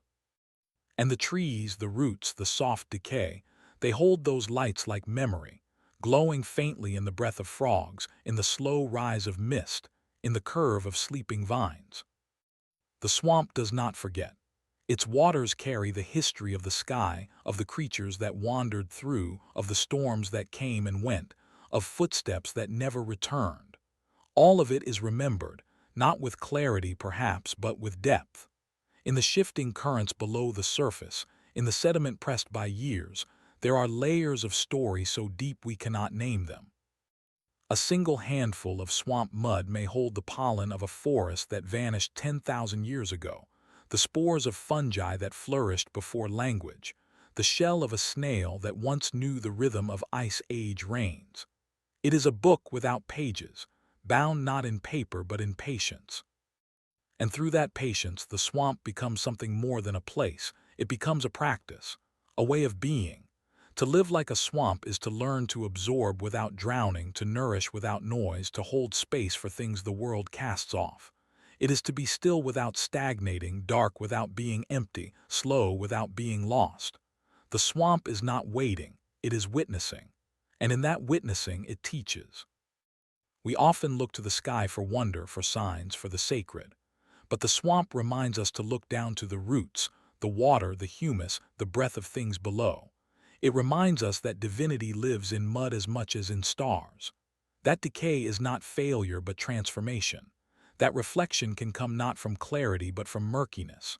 That life, real life, often grows in the damp, quiet places the world forgets to praise. Even now, swamps are guardians. In a world where climate shifts and waters rise, swamps stand between chaos and balance. They absorb storm surges, protect coastlines, shield cities from floods. They pull carbon from the sky and lock it deep in their peat. They host life that would vanish without them. Orchids, panthers, cranes, frogs with voices like falling rain. Every swamp, no matter how forgotten, is a lifeboat. And yet the world still drains them, still paves them, still fears them. Perhaps because they remind us too much of the parts of ourselves we'd rather not face, the shadows, the slowness, the things we can't categorize. But the swamp is not here to judge. It is here to hold, to take what has been lost and fold it into something living, to take what has fallen and lift it back, gently, into rhythm. In the deepest parts of the swamp, where no boardwalk reaches and no light filters cleanly, you might find yourself strangely at peace. Not because the danger is gone, it is. The swamp holds predators and poison and mystery, but because the danger is honest. The swamp asks nothing of you but presence. It does not rush. It does not flatter. It simply is, and in that truth there is release. Lie down on a patch of moss. Feel the ground beneath you, soft, spongy, alive. Hear the insects tuning their voices.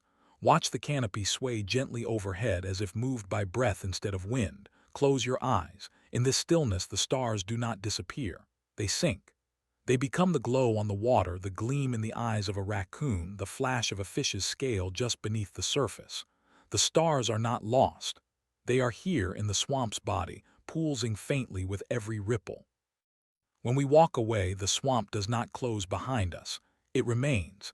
It continues to murmur and feed and cradle the stories of the world. The birds return. The trees stretch. The water remembers. The carbon sleeps.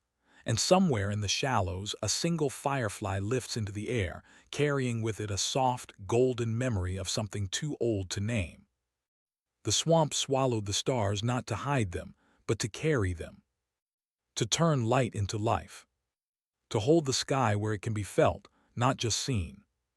So when you breathe tonight, know this. Part of that breath passed through a swamp, through a leaf that grew in water, through a root that drank from silence. Part of your breath was filtered by shadows, was cleaned by stillness, was given back to you by a place that asks only to be allowed to remain. The swamp is not a place we conquer. It is a place we return to, slowly, humbly, fully. And when we do, we remember what it feels like to be quiet and soft and deeply alive. Like stars that do not need to shine above us, because they are already burning beneath. There is a sound older than speech, softer than fire, more constant than wind. It is the sound of rain. Not the violent downpour of storms, but the slow, rhythmic touch of water falling through leaves, through branches, through layers of green. This sound, the music of droplets meeting life, has shaped forests more than any other force. It has carved mountains, smoothed stone, and given rise to entire kingdoms of roots and light. But nowhere is its touch more sacred than in the canopy, the uppermost layer of the forest, where light and leaf meet sky in a delicate conversation sculpted by rain. The canopy is a place most of us never touch with our own hands, yet we feel its breath in every green place. It is a floating continent of foliage, woven from branches, vines, epiphytes, moss, and sunbeams. It is a roof and a filter, a ceiling and a sponge. And it is rain more than any other element that designed its architecture. Rain falls not only on the canopy, it falls through it, reshaping its rhythm, testing its strength, coaxing its colors. In the earliest forests, when ferns reached skyward and the earth was still unsure of its seasons, rain began its work. It gathered on leaves and trickled down stems. It seeped into bark and ran down roots. In doing so, it taught the trees how to share water, how to catch it, hold it, pass it along. Some leaves evolved to cup the rain, others to shed it quickly. Some trees developed waxy skins to avoid drowning. Others grew hair-like structures to wick moisture inward. Every shape, every curve, every texture, sculpted by the persistent hand of falling water. But the rain did more than shape leaves. It created homes. In the tropical forests where rainfall is abundant, the canopy holds more life than the forest floor. Bromeliads fill with water and become miniature ponds for insects and frogs. Orchids cling to high limbs, drinking from the mist. Birds build nests in the crooks of branches wrapped in cloud. Even fungi grow in the thin film of moisture that rain leaves behind. Each droplet carries not just water but opportunity, space for life to bloom. And beneath the canopy, something even more profound unfolds. Rainfall becomes rhythm. The pitter-patter on the leaves is not background noise, it is a signal, a way for the forest to speak to itself. Some seeds germinate only after rain. Some insects emerge only in wet weather. Certain flowers open to the first moisture after drought. In these delicate dances, the rain becomes a language, understood without words, answered without sound. In the great rainforests of the world, the Amazon, the Congo, the Southeast Asian jungles, rain is the author of everything. It determines the height of trees, the width of trunks, the shape of the land. It feeds the rivers that carry nutrients, sculpts the valleys that cradle roots. It is relentless but not cruel. It is gentle but not weak. Over centuries, it turns dust into jungle, seed into cathedral. High above the ground, the canopy becomes a world unto itself. Here, the air is damp and warm, full of unseen breath. Light filters through layers of green, broken into mosaics by leaves. The rain falls first upon this upper layer, never reaching the forest floor in full. It slows here, clings to surfaces, divides into rivulets, or evaporates back into mist before it ever touches soil. In this way, the canopy shields the world below while nourishing what lives within. Some animals never leave this realm. Monkeys leap from limb to limb, never setting foot on the ground. Birds with feathers like fire flit among flowering vines. Insects shimmer like glass in the rain's afterglow. Even the trees themselves, shaped by centuries of precipitation, have learned to hold each other, interlocking crowns that share strength, intercept storms, and catch sunlight with grace. And in this suspended world, rain teaches patience. It does not arrive all at once. It arrives again and again. 1,000,000 drops over 1,000 days. A soft insistence that changes everything not by force but by constancy. Rain does not rush to shape. It lingers. It repeats. It returns. So too do the trees respond in kind. They do not race to grow. They rise slowly, ring by ring, always reaching. Their branches stretch wide to catch every drop, every beam. Their roots twist downward to find what rain cannot offer. In this way, rain and tree complete each other. The descent and the reach, the fall and the rise, the sky meeting earth in a language of water. Sometimes, after a long dry season, the first rains return with scent before sound. Petrichor, the perfume of rain touching dry soil, rises even before the droplets fall.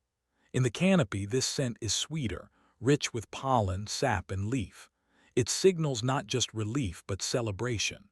The forest holds its breath for a moment, then exhales in growth.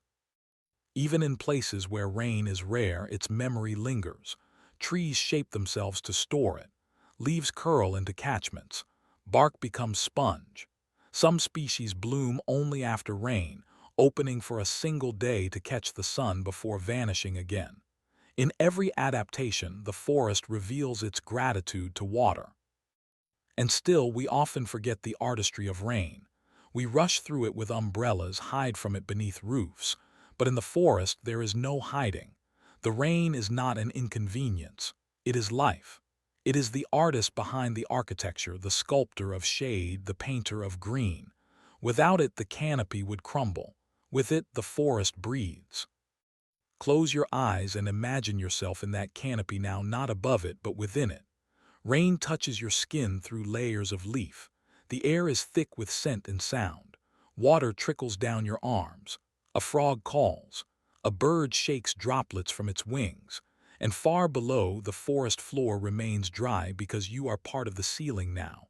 You are part of the rain's song. And in that moment, as each drop lands like a soft drumbeat on a world built from water and light, you realize the rain has not only carved the canopy, it has carved you. Let us stay a while longer in this green cathedral, where every beam of light is filtered by leaf, and every sound echoes with water's rhythm. The canopy, shaped and reshaped by countless rains, is not merely a roof. It is a living boundary between sky and soil, a breathing skin stretched across the tallest limbs of life. The rain that carved it did more than sculpt the trees. It created an entire world suspended above the ground, layered with stories that only water could write. Here, the air is always a little damp, and the scent of green is thicker, more ancient. Epiphytes, plants that live entirely in the air, cling to branches like gentle passengers. They do not take from the tree but share its space, gathering moisture from the mist and nutrients from fallen dust. Bromeliads, with their cups of rainwater, become whole ecosystems in miniature. Within a single plant, frogs may lay eggs, insects may hatch, and tiny crustaceans may swim. An entire watery world held in the arms of leaves. Rainfall nourishes these aerial gardens without needing soil. The water that falls, trickles, drips, and clings feeds more than roots. It feeds the air. It thickens it. It softens it. It makes it heavy with life. Even the mosses that drape from branches like beards of time depend on this rain, drinking in mist and fog, holding moisture like secrets. Every thread of green in the canopy is tuned to rain, shaped by its persistence and its rhythm. The trees themselves, giants born of centuries, speak to the rain in their own ways. Their leaves are angled to capture moisture, their bark patterned to slow its descent, their trunks hollowed in places to collect what falls. In the rainforest, survival is not about resisting the rain, it is about dancing with it. Some trees shed excess water with leaf tips that act like tiny spouts. Others grow tall and thin, rising above the rest to reach the light before the storm can weigh them down. And when rain falls heavily, as it often does in these lush worlds, it sounds not like violence but music, a chorus of droplets striking wood and leaf in endless variation. Birds perch beneath the sheltering leaves, shaking themselves dry and calling through the mist. Sloths hang quietly, green-furred from the algae that thrive in their wet coats. Tree frogs sing louder as if to harmonize with the water. Insects dart through droplets like arrows, wings slick with sheen. The rain brings not just hydration but a fullness, a sense that everything is in motion, even when it stands still. Below the canopy, the story continues. Rain, slowed by the leaves, becomes a gentle trickle by the time it reaches the forest floor. It does not erode but nurtures. It seeps into roots, fills aquifers, feeds the understory. Even fungi bloom more richly after rain, sending up fruiting bodies that glow with color. The rain touches every layer, from the highest branch to the darkest soil, linking the forest together with strands of water.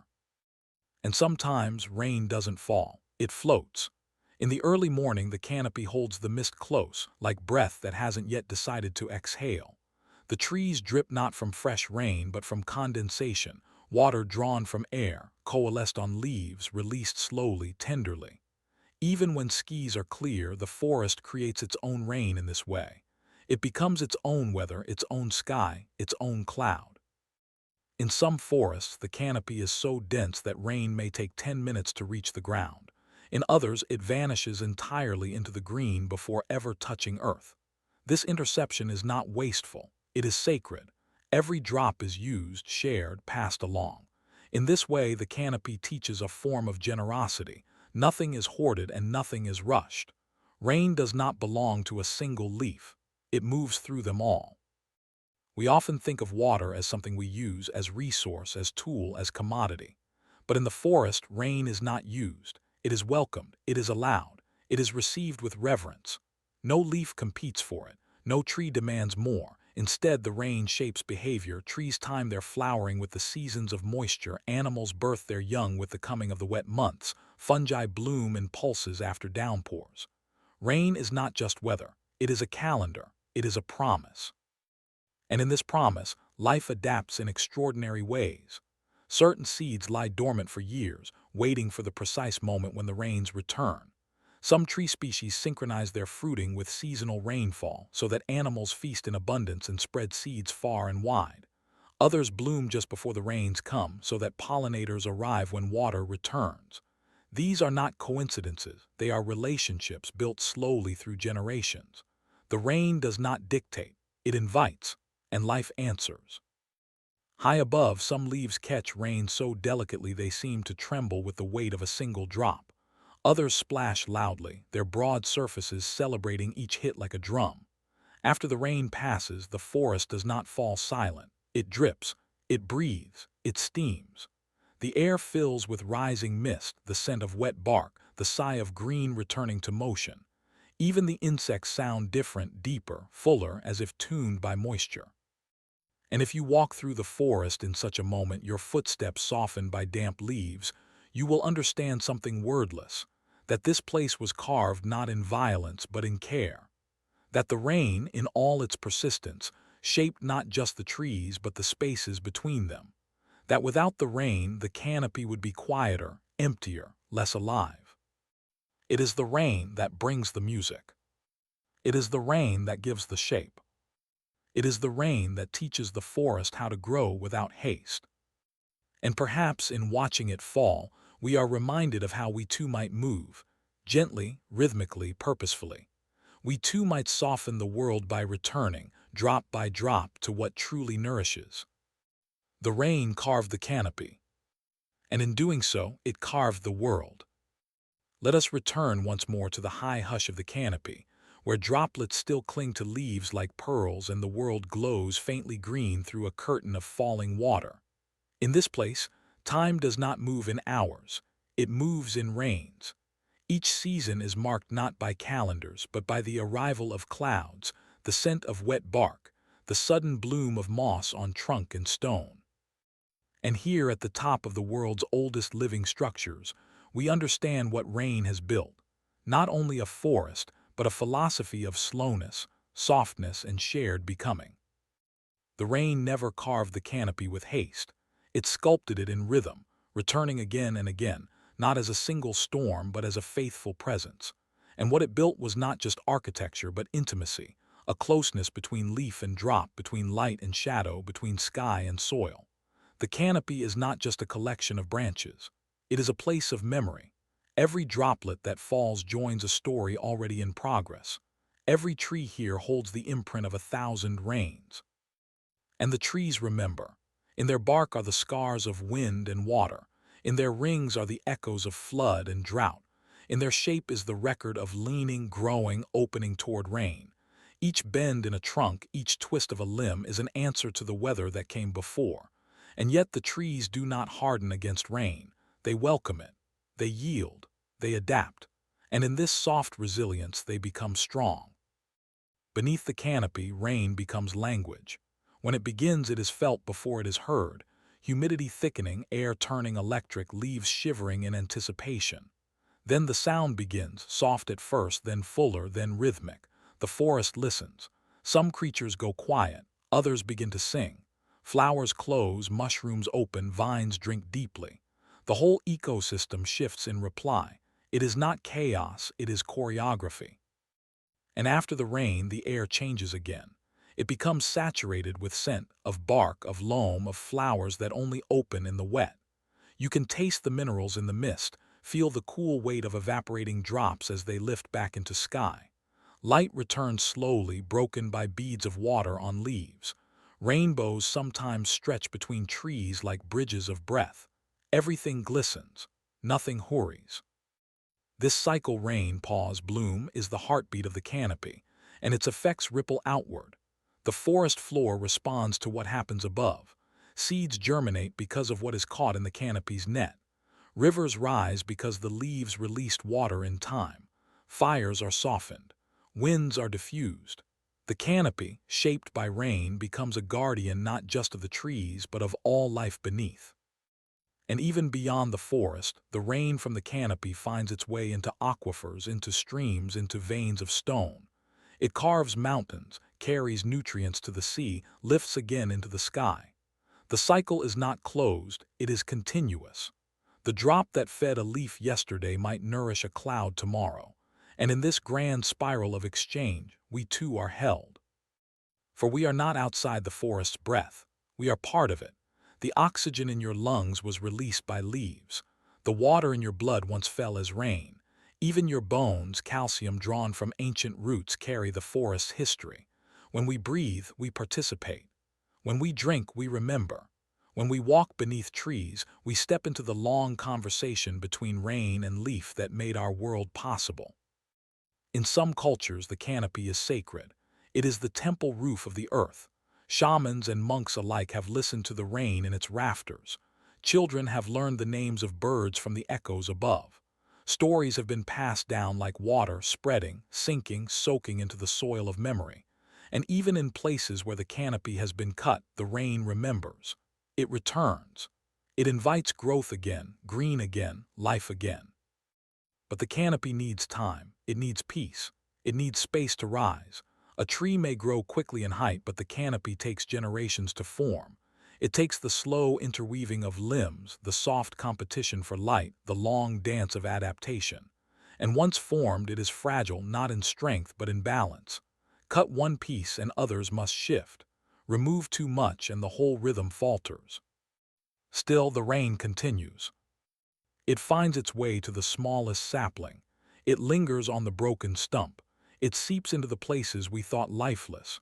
It teaches us, again and again, that life is possible, that the sky still reaches down, that green still wants to rise.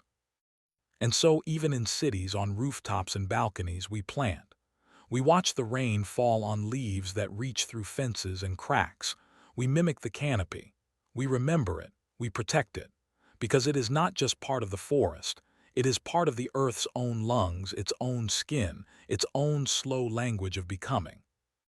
Stand still beneath a tree after rain and listen, not just to the drip but to the breath, not just to the sound but to the shape of the silence after. That is the canopy speaking. That is the memory of rain. That is the world learning to grow gently again. The rain carved the canopy. And the canopy, in return, carves us. It teaches us to receive, to bend, to give shade, to share light, to hold water not as weight but as gift. It teaches us how to be part of something larger, not by rising alone, but by rising together. There was a time long ago when trees only reached.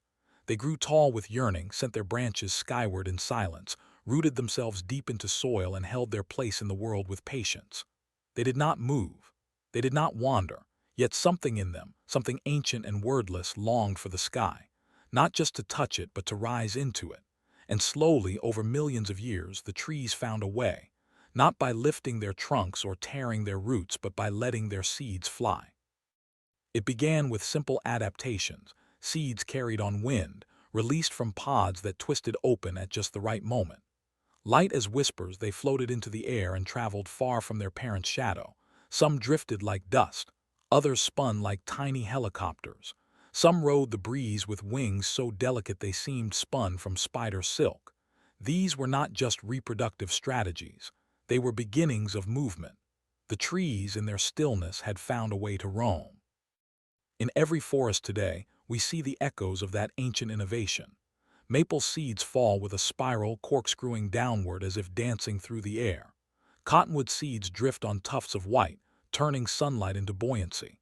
Dandelions, though not trees, remind us how form can be pure function, seeds held aloft by parachutes so fine, they ride the slightest sigh of wind. And inside each of these travelers is the memory of the tree, the blueprint of its life, the hope of its future. The tree does not move, but it sends itself forward. And so began the long partnership between air and plant. While roots held to earth, branches released to sky. Trees began to depend on wind not just for breath but for dispersal. They learned to read the currents, to time their release, to shape their offspring like wings. And the forest, once bound tightly by place, began to stretch across landscapes. But the story did not end with wind. Some trees learned to fly by borrowing wings. They formed alliances with birds, with bats, with fruit-loving creatures who would carry their seeds far beyond the forest edge. Bright colors, sweet flesh, rich scent, these were the currencies of movement. A fig devoured by a hornbill becomes a seed dropped miles away. A berry eaten by a bear finds soil in a distant clearing. In this way, the trees entrusted their journey to others. They let go of control and gained distance in return. Even now, when a fruit falls in the forest, there is more than gravity at play. There is trust. that something will find it, that the cycle will continue. That flight is not always up, it can also be outward.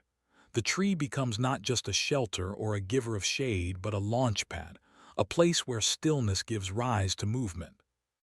And in tropical rainforests, where competition is fierce and light is scarce, trees have grown even more inventive. Some produce seeds that explode from pods with audible snaps, launching their future into open spaces. Others ride rivers. Some drop their seeds only in drought, counting on wind to carry them farther when the forest floor is dry and clear. These strategies are not accidents. They are memories etched into genes over millennia.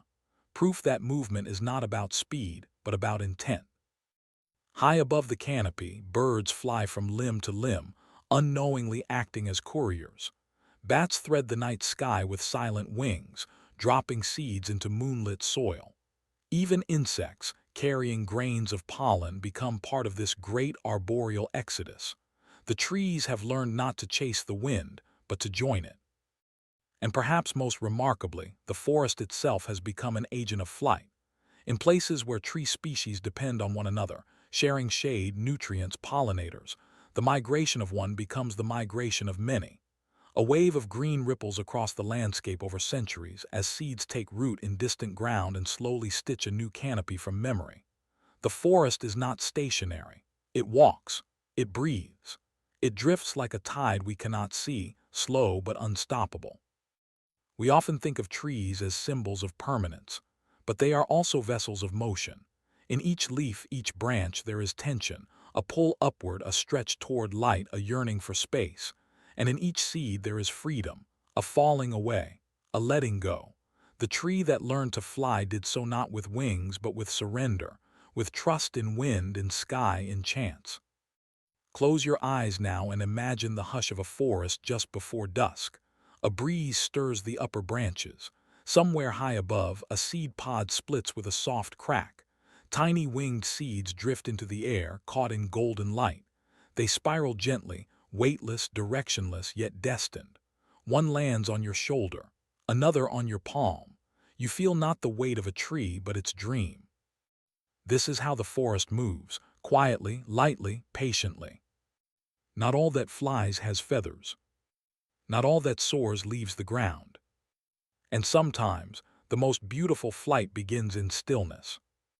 Let us drift further into this quiet skyward journey, where trees, though rooted in earth, continue to shape the sky. What began as simple seeds released to the wind has become an intricate choreography of motion and memory. Trees that once could only stand still now send their essence across continents, weaving forests from the threads of air, trusting wings and breezes and rain to carry their future forward. This is not just adaptation, it is aspiration, sculpted by time, carried by hope. In the boreal forests of the north, conifers send cones that burst open in heat, their scales parting to release winged seeds that glide like whispers across the snow-dusted ground. A pine does not move, yet over centuries, its children spread outward, riding thermal currents and landing in clearings made by fire or wind. In tropical rainforests, kapok trees release tufts of cottony seed that drift for miles, rising and falling on the eddies of the humid air. Mangroves drop propagules into the water where they float like canoes, carried by tides to distant shores. In each case, the tree stays, but its presence spreads. This quiet migration has been happening for millennia. Long before roads or maps, long before birds had names or winds were measured, trees had already charted the air. Not with urgency, but with rhythm. They do not seek speed. They seek arrival.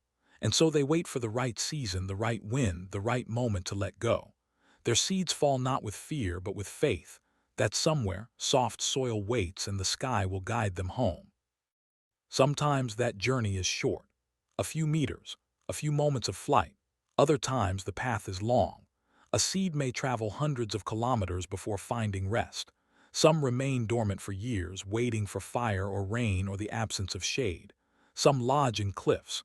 Others rest in cracks of city pavement. And some, though never rooted, float for generations, passed from animal to animal, from season to season, until one day a root touches soil and the tree begins again.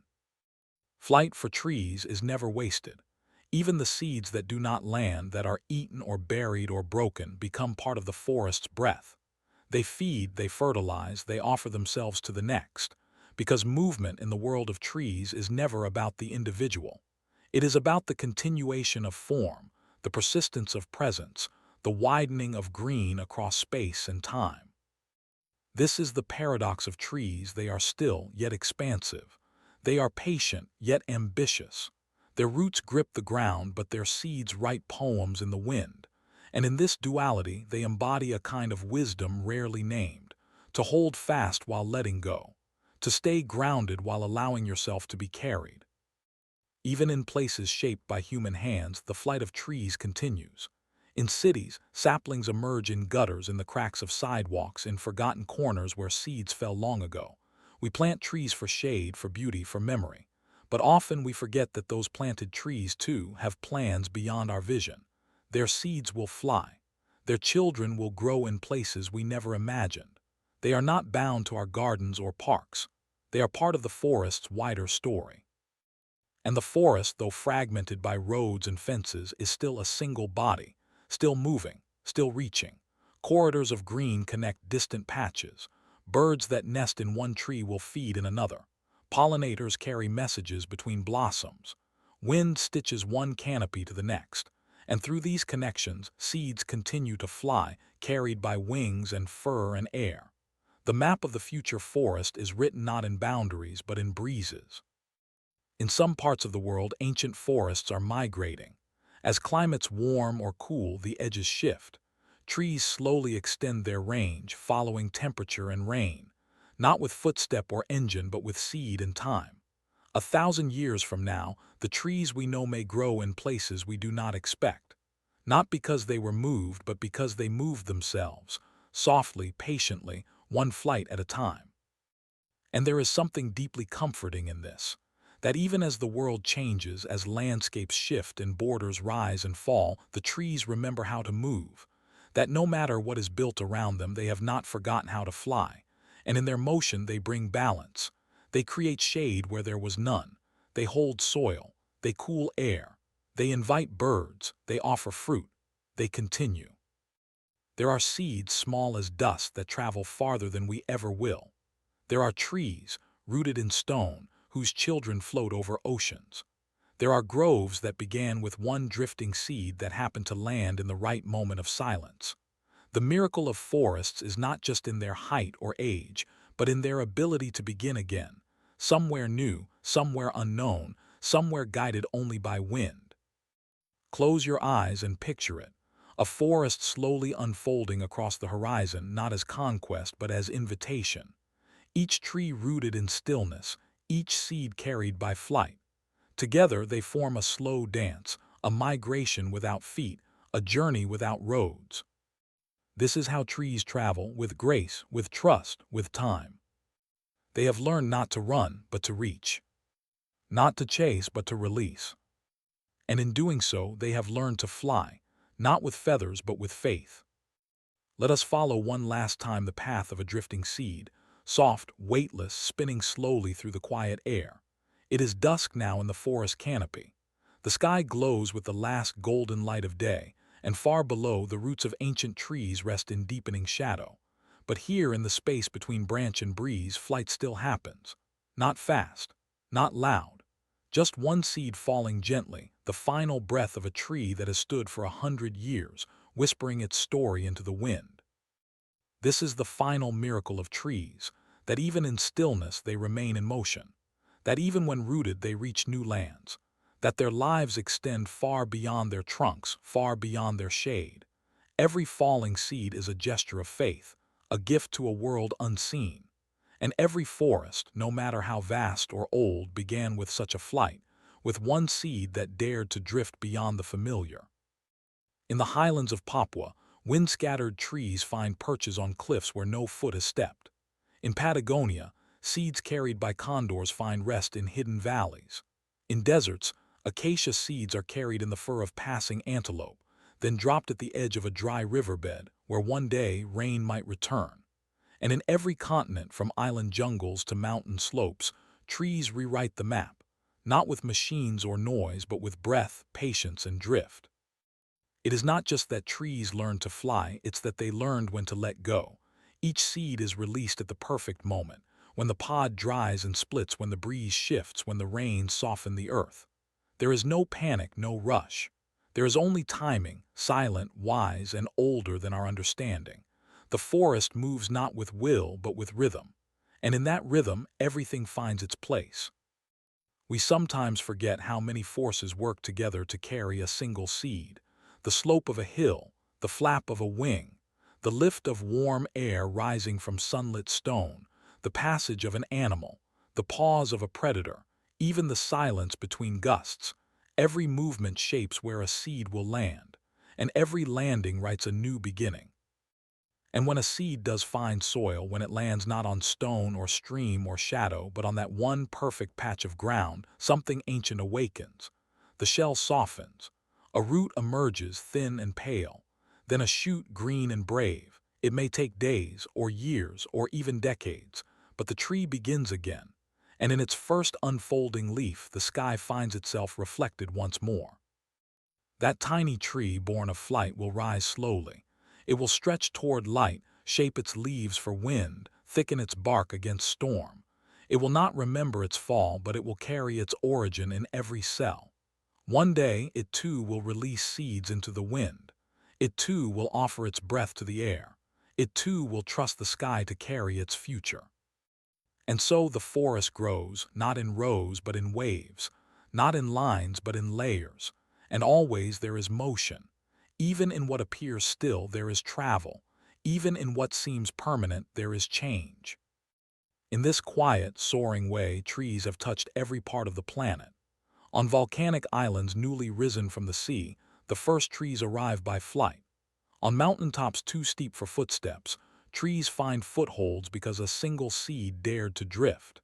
In cities where concrete stretches in every direction, trees crack pavement and rise anyway, because a seed caught in the wind, carried by the wings of time, decided to try. This is not just a tale of survival. It is a song of expansion, of generosity, of grace. The trees do not fly to escape, they fly to share. They send their seeds into new places to soften, to shade, to shelter. They bring food, shelter, balance. They carry forests on invisible wings. They are nature's explorers, slow, silent, successful. And so the next time you see a seed drifting through the air, a samara spinning like a dancer, or a puff of cotton floating past your window, know that you are witnessing a journey begun long before you were born. Know that this flight is part of a story older than language. Know that in that seed is the memory of wind, of root, of rain, of light. Close your eyes and imagine yourself not as the watcher but as the seed, light, unburdened, letting go, trusting that even in the unknown there is ground waiting, trusting that even without a map the wind will carry you where you belong. Because sometimes to grow we must drift. Sometimes to find home we must fall. And sometimes the best way to rise is to learn how to fly.